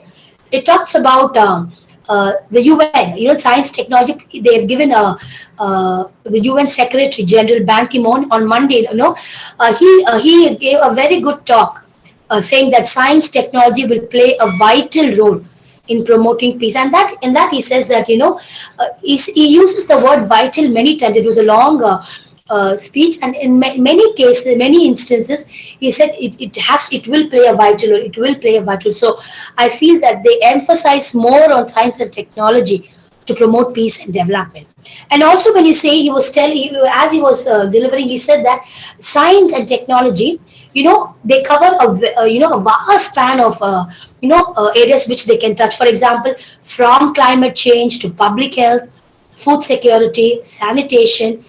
For all this, they say that science, will play a major role and can play a major role. And one more thing which he said, which I found very interesting, is that he said ours, that is the present generation, he says is the first generation of what? For knowledge and the tools. We have a lot of tools, whereby we are living in a very techie generation now. So he says ours is the first generation, and he says that we must and we can. We should, with the knowledge we have, with the technology we have, he says we should be able to dispose. We should be able to create a path towards a sustainable future. I said that I felt that was very encouraging, because he says that we can bring solutions. He doesn't say we have to look up to someone. He says we must and we can. So that's the power of science and the technology. And as all of you know, we have moved to the new normal, and like students and faculty members, they are said to be exposed, to both blended modes of teaching, online, offline. And now, the present generation, they call them as a Z generation, or we call it Z, whatever. Now, they are the children born between 1997 to 2012, and even the subsequent years. Now, these children are, we call them in our language, students call, they say that they are very cool, meaning they are very much in with technology. I can say even my son, who's just 5 years, he knows to operate, a phone. He knows to use various tools, which I feel in that age, I mean, I didn't even know how to carry a phone. But now children are so, they are so much into technology, and I think that's a very good platform that we can use, for this constructive, peace education. And when we talk about science, okay, when we talk about strengthening our peace education, I feel that, we should see to it that there are different things. Like, for example, when you talk about science, okay, science is basically, as I was reading, I found out that whenever we talk about science, there are two things, okay, we should have in mind. One, the basics, and the second, how we prove the basics. Now, science will never go without an experiment, meaning when we have some concepts, we do an experiment, we follow a method, and then we prove whether that data is valid or not. So basically, now when you talk about the science, okay, now there are four aspects. Now, if you want to integrate science into this peace building program or peace building education, you need to follow four things. First, as teachers, now if you want to start something about peace education in your department or in your colleges, first thing what we should all have is that a very good scientific knowledge. Now, unless we have a strong base, we cannot venture into it. So a strong base is very, very important. And secondly, once we have a strong base, now we need to process. That's where the experimentation, the observation, the methodology, all this comes. So we need to incorporate various methodologies and prove and see whether what concept we are deriving at, can be taken further. And then when we begin to work, we should shift our mindset. Our mindset should be more scientific, meaning any concept, we should see it from a logical point of view, from an analytical point of view. Only then we can come to nice conclusions. And lastly, once you derive all this, you'll be able to proceed forward and use that tool, what you have discovered, as a tool for change. So all these four concepts, when we begin to practice, I'm sure, in the long run, will make us effective teachers in implementing, science, the role of science in peace education. And then areas of interest. The final thing which I want to say is that areas of interest. Now, when we talk about science, what are the areas in which science can be integrated or science can contribute towards peace education? Now, we have taken, I have taken two fields, physical sciences and peace education, and biological sciences and peace education. So when I say physical sciences, okay, there are so many things we can do. For example, now if you take, I read very interesting paper, okay, which says that the making of nuclear weapons, okay, for what it should be made, okay, and then for what purpose, to whom it should be targeted, for what benefit it should be used, for the welfare of the country. It's not that people learn about all these and then use it for destructive purposes. So when we talk about nuclear weapons, okay, and about this, we've all of us heard about the impact on bioterrorism, so many things. Basically, when we talk about all this, one thing which we should know is that the moral ethics, the moral ethics in nuclear physics. So when you talk about all these nuclear weapons, these bio weapons, war, all this stuff, now what is the moral ethics? And that can be taught only by the academic community. So when teachers, when we integrate science, okay, in peace education, when we're able to teach students why we do this, what is the ethics behind it, for what purpose we should use this, I think it will have a great impact in the lives of the students. And also, when you talk about biological sciences and uh, peace education, there are so many things. Just think about pollution around you, how you can control. Now, when you talk about peace education, it also denotes how peaceful our environment is, and when is the peace of the environment is disturbed, when the environment is polluted. We for ages we've been talking about pollution, but still we are not able to control it. One or the other, there's so much of pollution happening all around us. So what are we going to do about that? And also, if you take, now this biological weapon people are using, okay, biological warfare, teaching them the good and bad about it. And also, of late now we are hit by this corona and then this Omicron, all this vaccines. What vaccines can be produced? Teaching them, developing the young minds, to be creative, so that they do something for the betterment of the society. So all this, I've just mentioned a few issues because I myself am learning. A lot of issues can be addressed. The role of science, how it can contribute towards peace education. So with this in mind now,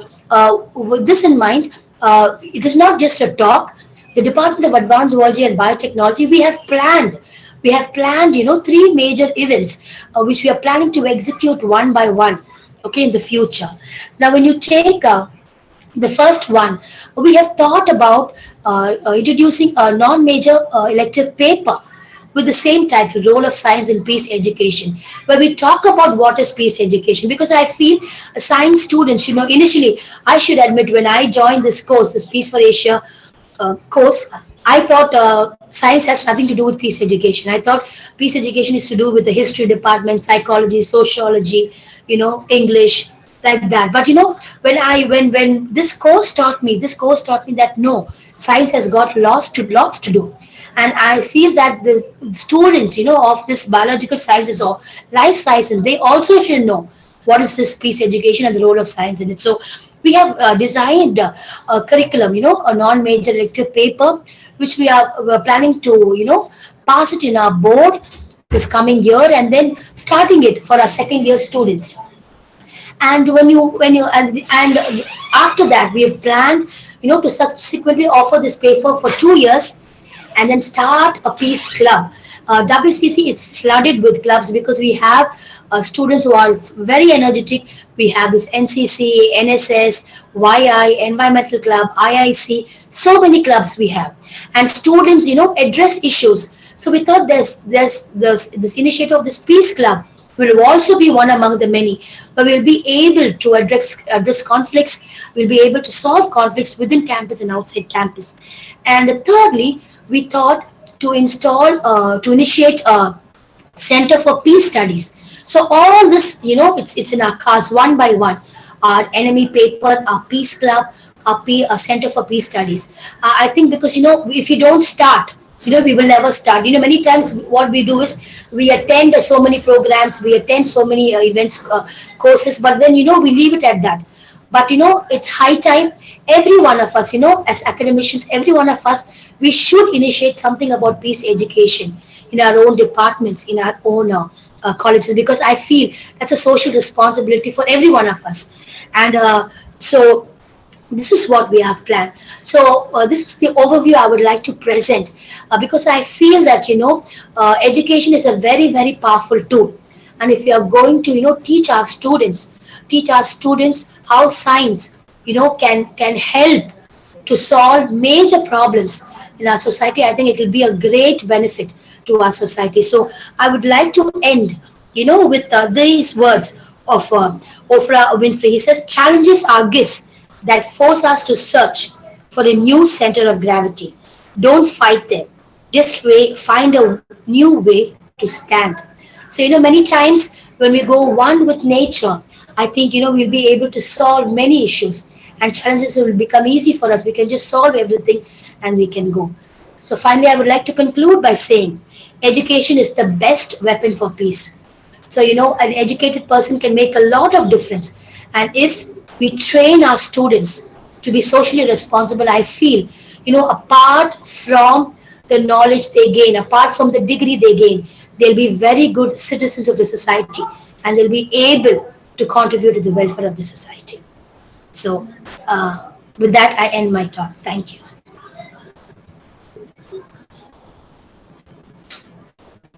Spoke about the importance of how science departments can play a role in establishing peace education as well. Thank you so very much. We're at the end of all three sessions. So I would like all the participants and the attendees to post any questions that they have to all the three speakers in the chat box. Participants, if you have any questions to either of the three speakers who gave lectures today, please post your questions, your clarifications, your queries in the chat box.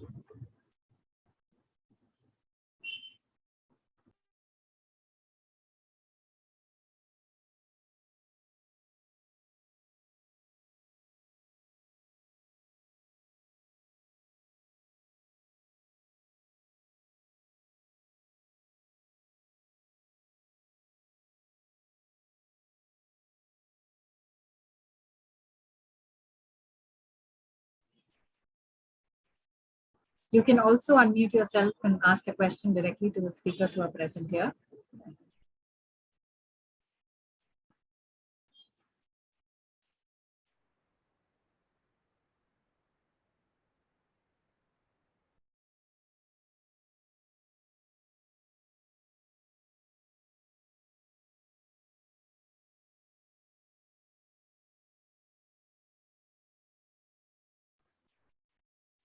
I repeat, attendees and participants, if you have any questions for any of the speakers today, please type your questions in the chat box, or you can unmute yourself and ask the question yourself.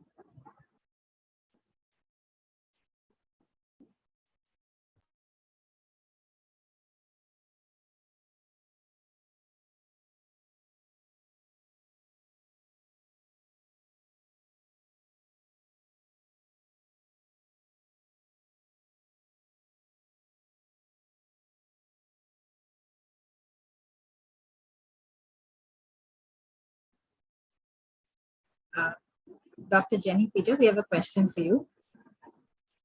You were talking about peace education in different parts of India, and the question is, if peace education is incorporated into the curriculum in different states, would we have to tailor them to the cultural needs of each of the states? Yeah, thank you. Thank you for that wonderful question. I don't know whoever asked. Salute. Yeah, we said our aim is to develop a culture of peace. So then we will have to tailor make that. Throughout the world, that is how peace education is done. So, because if we can't relate to the problems that they have, we won't be able to build a culture of peace. And so when usually in our Indian campuses, this will be led by one department in the colleges. It will be the responsibility of one department. But then we can always reach out to other departments. And we can also reach out to different shifts, like self-financing, autonomous, aided, etc., etc. We can move, we also do that. So it is very, we don't have to like tailor make for each and every student, but then at least the culture of peace of that particular institution should be very clear. Like, for example, we in CPST, we say the class has to be multi-religious. And we try to keep a balance of that so that we can have a meaningful conversation. Otherwise, it's always dominated by one particular community. So those kind of things we learn from practice. So when we take the interview, we suddenly see last year we did not have a particular community in the class. Sometimes we don't. Ours is a co-education institution, so we have boys and girls, and we found there were very few boys. But then we have only about 80% of girls in the campus, on the campus. But we should have equal, like 20% boys means we should have at least 2 boys in the class. So last time we took 1 boy because he belonged to one particular community also. We did the interview, but then we took him because we wanted that. We get high achievers for this program. Those who want aspirants of civil service, things like that. Those who want to go for higher studies, this is a wonderful program because it's highly appreciated. In foreign universities, not much in India nowadays. So, but then we also ensure that students are coming from some departments, Department of Malayalam. We have students from all departments. We also have students who are very shy, who have problems, who have some other difficulties, challenges. So we ensure that all these things are available in this thing. So it has to be tailor-made. The group also, we should have a very clear idea, because we need to have, sometimes it can get uncomfortable. Sometimes the discussions can get uncomfortable, but then we need to have a space for it. Thank you. Thank you, ma'am. But then you brought up the topic of gender. Yeah. Do you feel women can contribute more towards peace education than men?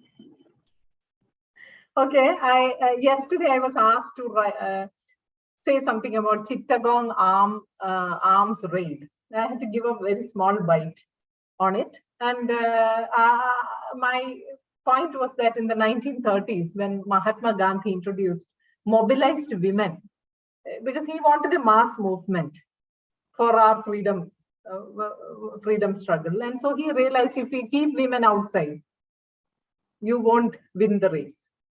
He brought in women.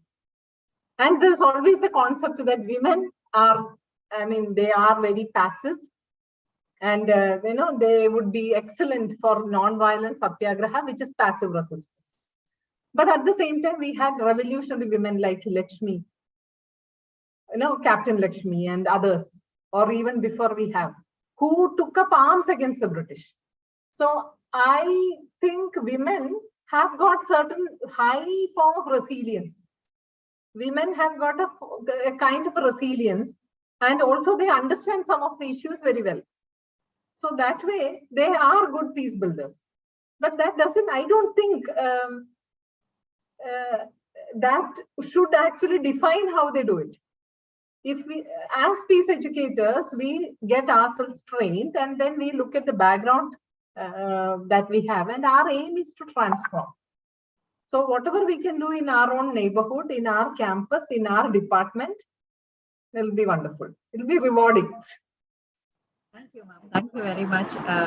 Reverend Dr. John Prasad, sir, would you like to say anything towards this? The role of gender when it comes to establishing. So do you feel women can contribute more than men? I do feel, yes, but at least this much I can say, that women in no way can do, are less capable than men. That definitely I will. Very nicely put, sir. So there may be some roles that women may be able to do better. See, there may be, the ability for the resilience, the calmness, all of that. Of course, there are strengths and weaknesses of the genders, which is basically their psychological differences. But definitely, if there is a weakness, there is a strength that compensates for that weakness. So it's a, human being is made as complementary. That's how God's designed. So where one lacks something, the other complements for that, and it's vice versa. So in fact, my perspective will be that women and men together should be able to do everything, and they will, then only they will succeed. See, they will say somebody is stronger or weaker. That's not good. But I'm a great appreciator of the women's strength. I have 2 daughters. I have 3 granddaughters. I have 3 elder sisters. So family. I'm quite amazed at what my sisters, my siblings, my daughters, my granddaughters can do. God bless. Thank you. Thank you, sir. So we have one more question for you. So you mentioned that nothing about peace education is simplistic. We have a very simplistic view of peace education, and that's not how it's supposed to be. And achieving peace is something that needs a lot of work and it's very complex. But the question is, shouldn't we put it across as something that's very simplistic to garner a lot of attention?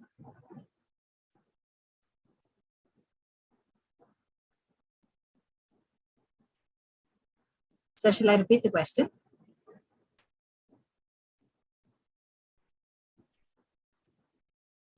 Sir, can I repeat the question, sir? So you're muted, sir. I can't hear you. Okay. Is it to me? I thought it's to Jenny. I'm sorry. No, Sorry. sir. Yeah. So you had mentioned that there's nothing about peace education is simplistic. The journey towards peace education is complex and it is hard work. The question is, shouldn't we put it across as a simplistic concept so we garner more attention, so we have more people backing up the movement, rather than putting it across as something that requires a lot of hard work? When I said it is simple, you are all from the Department of Biology. Okay. Now think of any kind of living being. It has all kinds of cells, or a coral reef, or something, a colony, or whatever.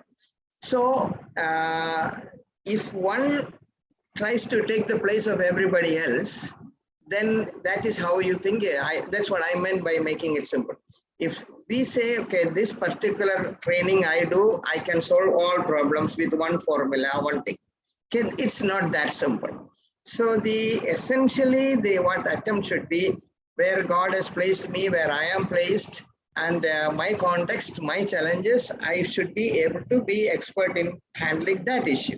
So in that way, the whole human colony on this earth, if every place this culture of peace is inculcated, and every place there is a collective work, like a beehive, beehive, all the bees together, and then they have their survival. So we need peace for survival, we need peace for destiny, for progress, and for that, here and there, 1 or 2 people trying to solve all the problem will not work. That's what I meant. Don't try to make it simple in the say that, okay, you have a formula, 1 + 1 = 2, and with that you can solve all the problems of the world. It's not that simple. That's what I meant. I'm not trying to make it complicated, but trying to put it localized. Okay, of course, there can be global, translocal, but every peace effort has to have a local focus. Unless you miss the local focus, if you miss the local focus, there is nothing you can achieve. You can have only big talks. Local focus is very necessary. Okay, I hope I made myself clear. Yes, sir, you gave a very apt answer. The last question is for both Dr. Jenny Peter and Reverend Dr. John Prasad. Are there any manuals available for peace education? Are there any published books that we can read to understand more about peace education? Is there anything on the history of peace education in India? Or is this just a budding field and nobody has do we have any established literature that we can follow? Sir, ma'am? Because, sir, would you, yes. Old manual of peace education. It's almost 1,000 pages. We have in our library and a series of volumes, an encyclopedia of peace and conflict studies. And there are plenty of books. We have quite a lot of dozens of books on peace education in MCC library itself. We have, Center for Peace Studies, we ourselves purchased those, and we still planning to purchase more. But I can definitely tell you there is a host of literature available. And of course, it's not common use. It's not everywhere. But if you look for it, it's there. Jenny, you can say more. Yeah.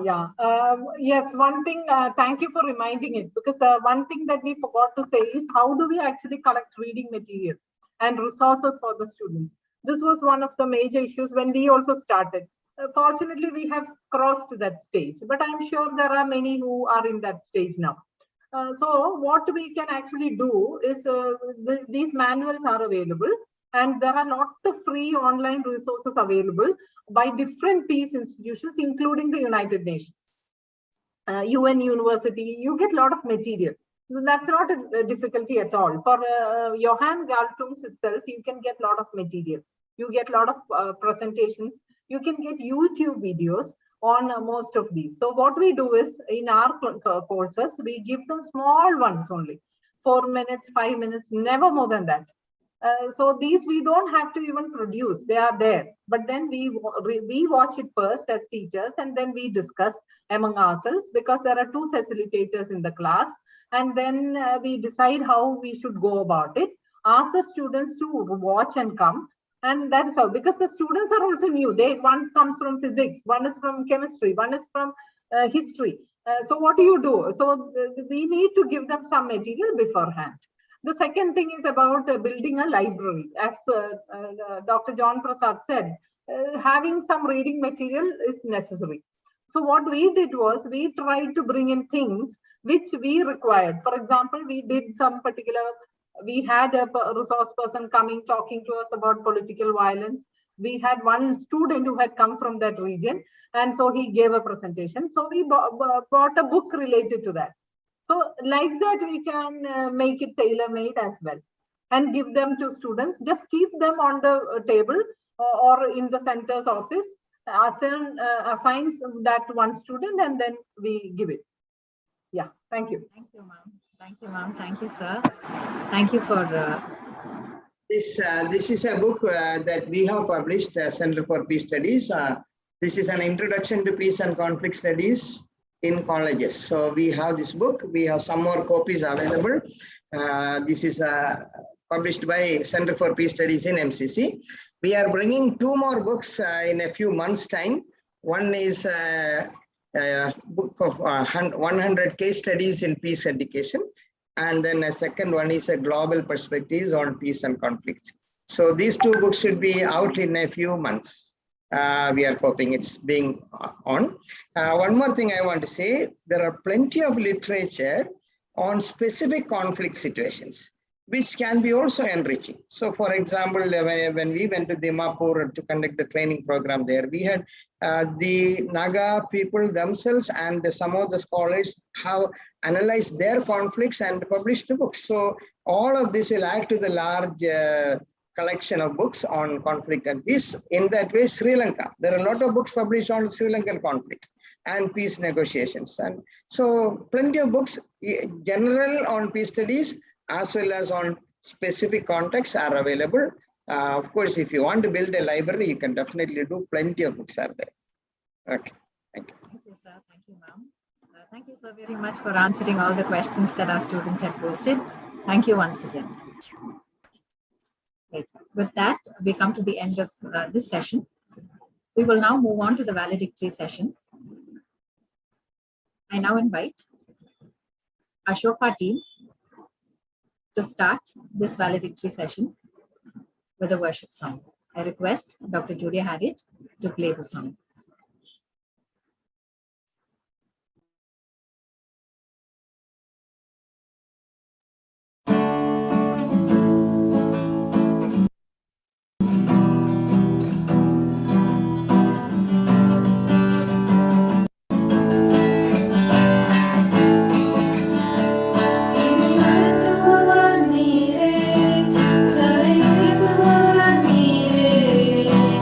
Nature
Shine your light and let the whole world see.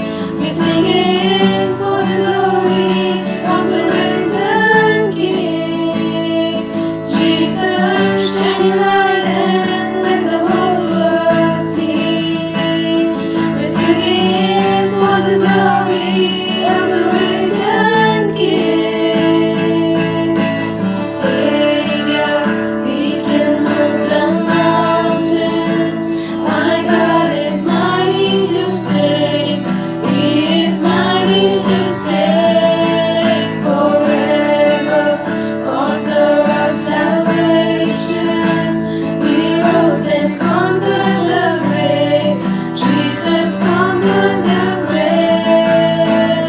Savior, He can move the mountains.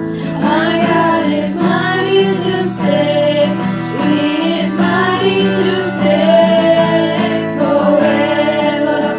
Author of salvation, He rose and conquered the grave. Jesus conquered the grave.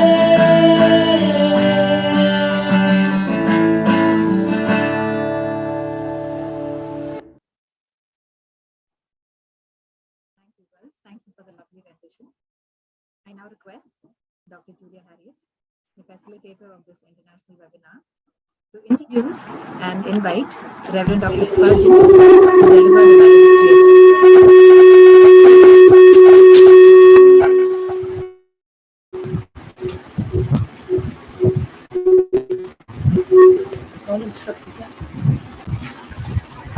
It gives me immense pleasure to introduce Mahas Spurgeon, Consultant Director of South Asian Programs.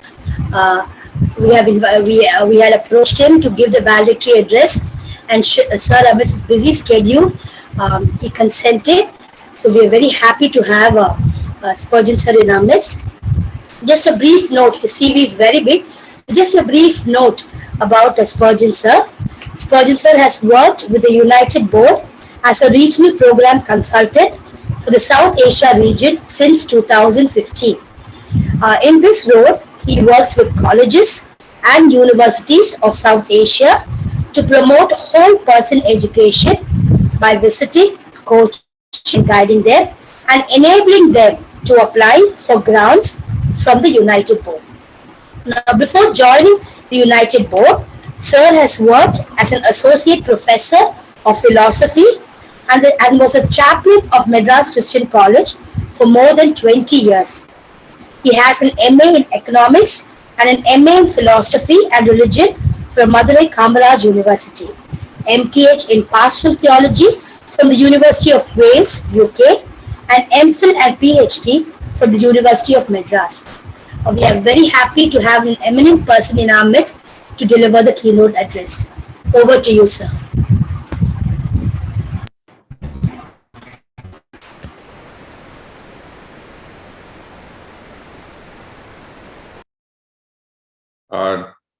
Dr. Vanitha, Dr. Julia, Dr. Eva, Dr.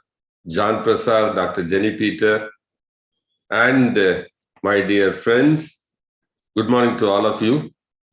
Am I audible? Yes, sir, you're audible. Okay, thank you.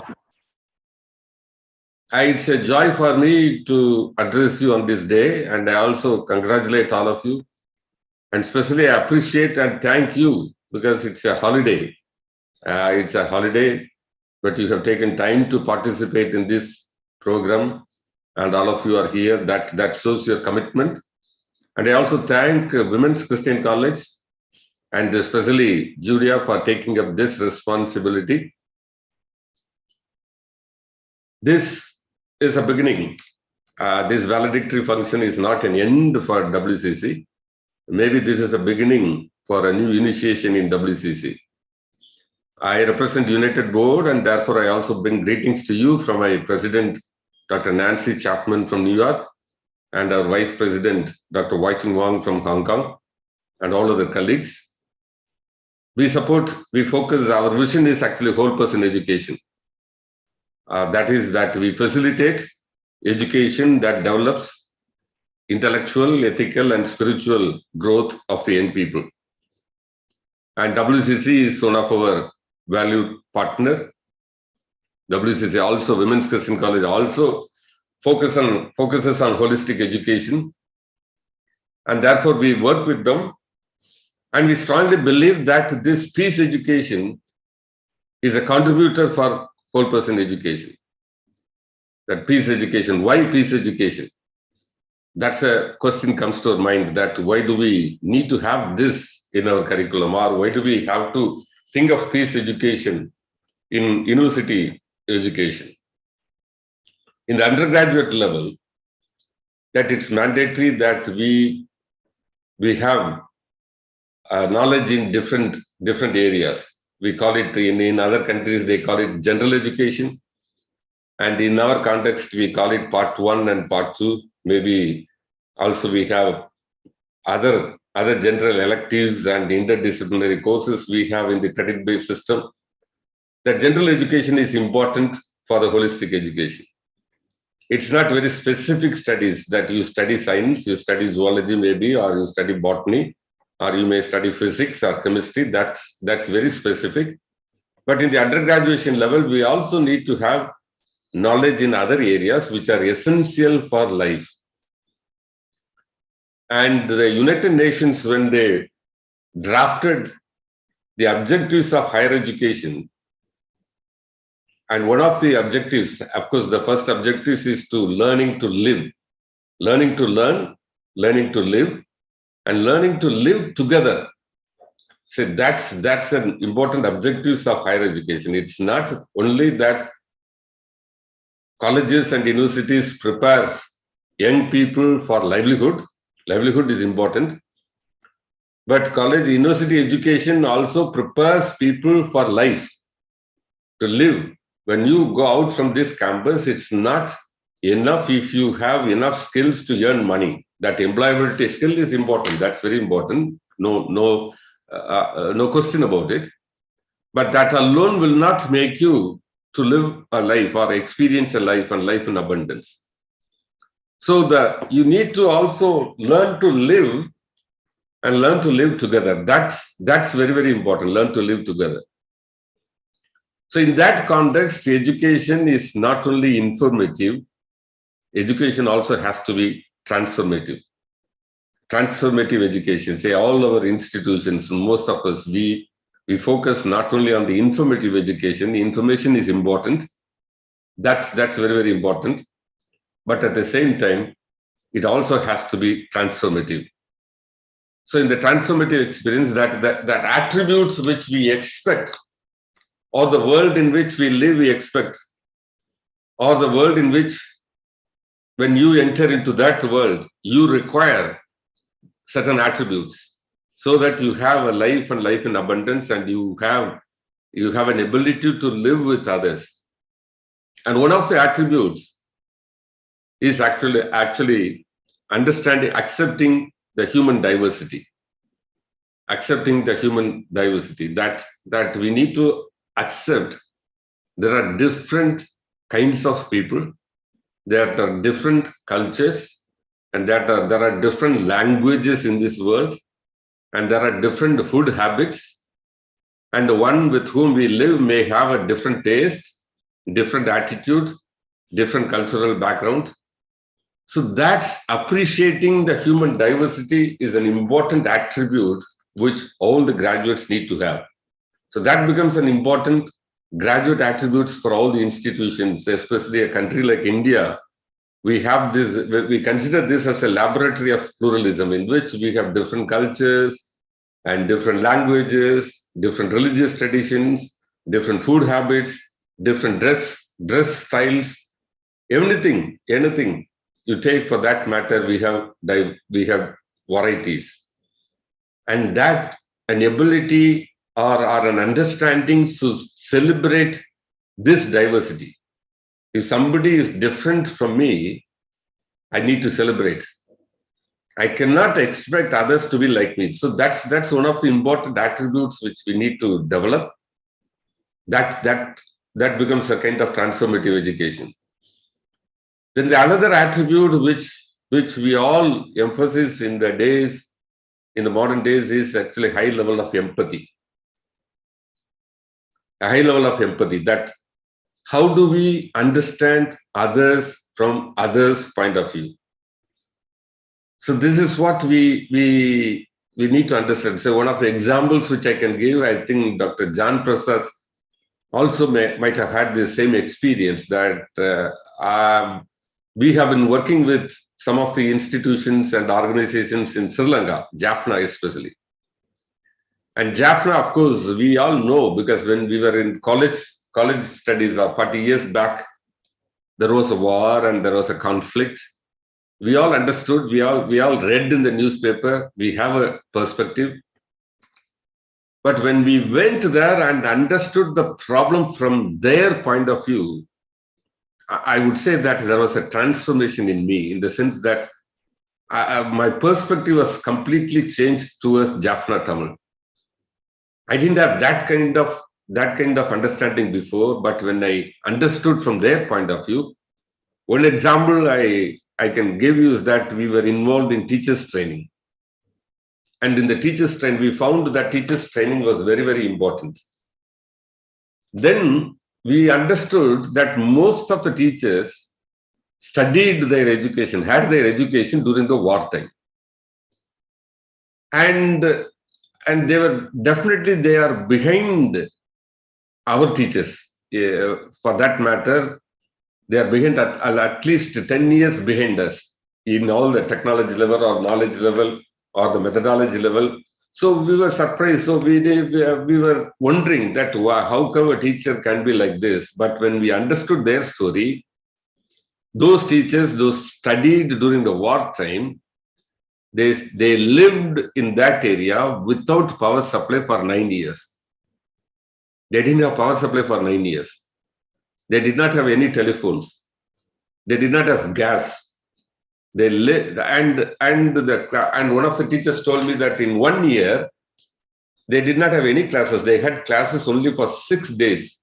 All other days were closed for war, because suddenly somebody will enter into the campus and they will occupy the campus, and all the students have to live in the bunkers. So that's the kind of life they went through. Now they have become the teachers. So we understood from their point of view, and then we developed a training program exclusively for them. I think Dr. John Prasad was also involved in that project in a different way. So understanding others from their point of view, it's very, very important. Say one of the reasons for the conflict is actually misunderstanding. Many of us, as the students, many of you are here, you might come across this issue that I have seen several students coming and telling me that my parents, they don't understand me. My friends, they don't understand me. So this is a common complaints which we get, that they don't understand me. Nobody understands me in this world. This is a kind of lamentation of people, because people have to be understood from their point of view, as they want to be understood.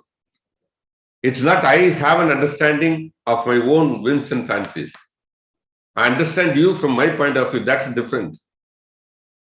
But we need to understand people from their point of view. That's actually the empathy. That we need to develop that high level of empathy among the young people, so that when they go out from this place, they live peacefully with others, and they become instrument of peace. They're able to understand others from their point of view, and they build people. And thirdly, communication skill. Enhancing the communication skills. Say that communication is very, very important, even for that matter, conflict resolution or anything, that communication plays an important role. So how do we develop that? It's not only the classroom experience, or the experience in subject matters, or high level of deep knowledge in the subject guarantees that communication skill. And for that we need to go an extra mile, that we need to go a little further, so that students have an opportunity to develop their communication skill. And lastly, but not least, self-confidence. Self-confidence is very, very important. People with self-confidence, they always build peace with others. people, those who are not confident of themselves, they sometimes become troublemakers. This has been the experience of the world. And the world in which we live, we understand that peace education is important. It may happen in some place, it may happen in Russia or Ukraine, or we may have the stories from Sri Lanka, or we may hear stories from North Korea and South Korea, another place. The first time I was exposed to peace education was in Korea. We had a conference in Korea. That their understanding is entirely different, because for them, that we literally met some of the people whose relatives might live in North Korea, but they would not have seen them. They were separated. Their families were separated. Some of them left in North Korea. Some of them entered into South Korea. They never met, and they never had an opportunity to meet again. So that's the kind of experience they had. So we need to understand that peace education is very important for us to take up, and that's one of the reasons why United Board focuses on this specifically. And we thank again the principal of Women's Christian College for the commitment they show, and also deputing Julia for this particular course, and you are taking efforts. And I'm sure that we are ready to work with you. And one of the questions which, when Eva was asking Jan Prasad, was on the resources. Of course, we have helped several institutions to develop their resources. One example is Jenny Peter mentioned that they have edited a book, and the Madras Christian College edited two. And Lady Dog College in Madurai, they have edited a book for their peace education. And I'm sure that Lady Dog will be happy to work with you, with Women's Christian College, to develop resource for your institution when you plan to introduce peace education. And I'm sure that this is the beginning of a new initiative, and I wish you all the best, and especially all those who are involved in this. And I thank your department, Dr. Vanita, and your colleagues. I thank you so much, because you have taken efforts to organize this program. And in spite of the holiday that all of you are here, I thank you very much. And I'm sure that we'll work together so that we can build a better world. Thank you, and all the best. Thank you, sir. Thank you very much. Thank you for stressing on the point that peace education needs to be part of the curriculum if we are to provide the children with holistic education. And thank you for also stressing on the importance of how we should accept diversity, and at the same time hold on to our uniqueness, and that we should be confident and not insecure, and develop empathy with the students. That is something that needs to be addressed. And thank you so much for taking your time and being with us right now. Thank you, sir. We will now have a group photo session. I request all the participants and attendees to switch on your video cameras while we take a picture. I request all of you to switch on your video cameras. And on the count of 3, we will take a picture. Right. Thank you, everybody, for switching on your cameras. 1, 2, 3. Thank you very much. Please stay there. We'll take one more. Those of you, I still see a few of you who haven't switched on your video cameras. Can you please switch on your videos? Thank you. Thank you. We'll take another picture on the count of 3 again. 1, 2, 3.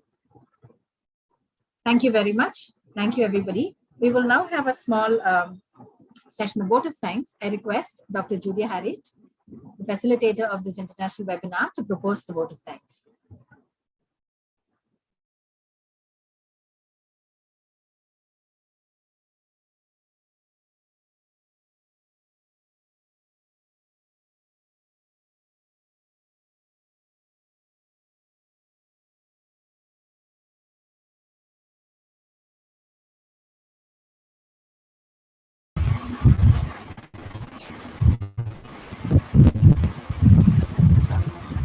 Yeah, I think it's my honor and privilege to propose the vote of thanks. While I was reading, like many new many captions and phrases about gratitude. This one touched my heart. It says, "Gratitude is the most beautiful way to express all that's in your heart with two words, thank you." So I'm intended to thank a lot of people. So first and foremost, I would like to thank God. I always love this verse. Now thanks be to God, who always causes us to triumph in Christ and makes manifest the aroma of his knowledge by us in every place.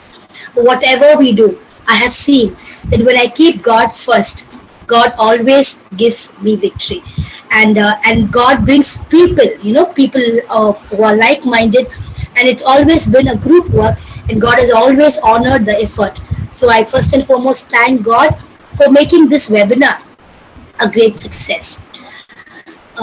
These are the people, to start off with. First, I want to thank our principal, Dr. Lillian I. Jasper. She's always supportive, not only to me, to every staff. She's very supportive to every staff. She wants her staff members, students, all of them to come out, to great things, which will benefit the society. So she's a very good able administrator, a very good spiritual mentor. I thank Dr. Lillian I. Jasper. Secondly, I thank my beloved coaches, John and Deng, because they have set a turning point in my life, because I thought I had nothing to do with peace studies or peace education. But they they have given me, they have given me great insight, and have made me to do what I have planned to do. So I thank my beloved coaches, John and Deng.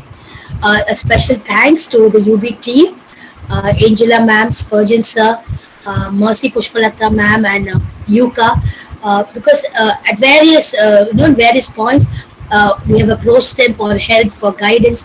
They have been very good. They have been very courteous to help us. So I thank the UB team.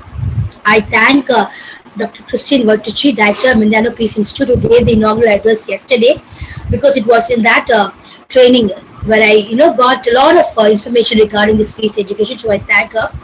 And thanks to our speakers for today, Reverend Dr. John Prasad and Ms. Jenny Peters, ma'am, for that wonderful talk. I would like to thank all the retired faculty members of our department for their prayers, for their support. A special word of thanks to Dr. Shobha Leslie, the IQAC coordinator, Ms. Sheba from the principal's office, students and faculty and representatives from other colleges. A special word of thanks to Ms. Anu Kartika for helping us with all technical work, and a special word of thanks to my shofar team for rendering that beautiful prayer song. And last but not the least, all this would not have been possible without the AZBT team. So I place and record my thanks to the faculty of the department, Dr. Vanitha Williams, the head, Dr. Annie Rubens, Dr. Benita Golda, Dr. Jansi, Dr. Evangeline, Miss Vinoda, Dr. Christina. It has been always a family. And of course, I will be failing in my duty if I don't mention about our students, our first years, second years, and third years. We all are one big family, and any event we do, all of us join together, and we work out. So I thank my AZBT team for all, for all the help and support, and for always standing with me. So I thank them from the bottom of the heart, and I thank each and every one of you. One just request I would like to place: whatever you have taken from this webinar, just don't leave it like this. You could be a student, you could be a faculty. You can take it to the next level. And I feel that you have been part of this webinar for a purpose, and I'm sure and we pray that God will help you to fulfill this purpose in your own campuses. Thank you.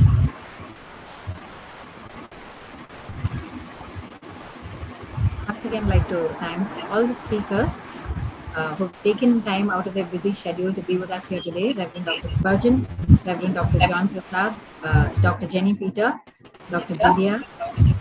I thank all of you.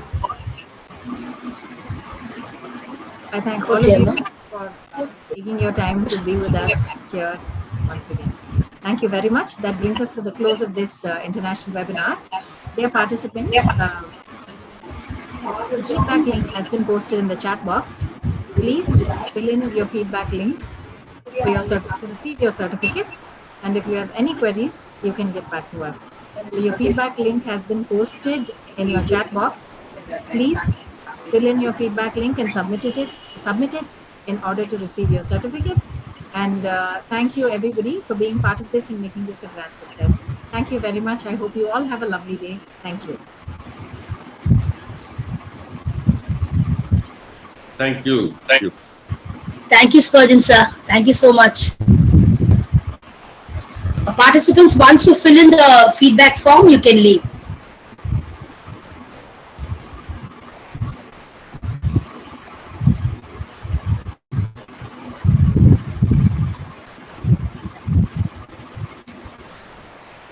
Thank you, John Prasad sir. Thank you, Jenny ma'am. Thank you for being part of this webinar. Thank you for helping us, for supporting us. Thank you so much. Thank you. Thank you. Thank you.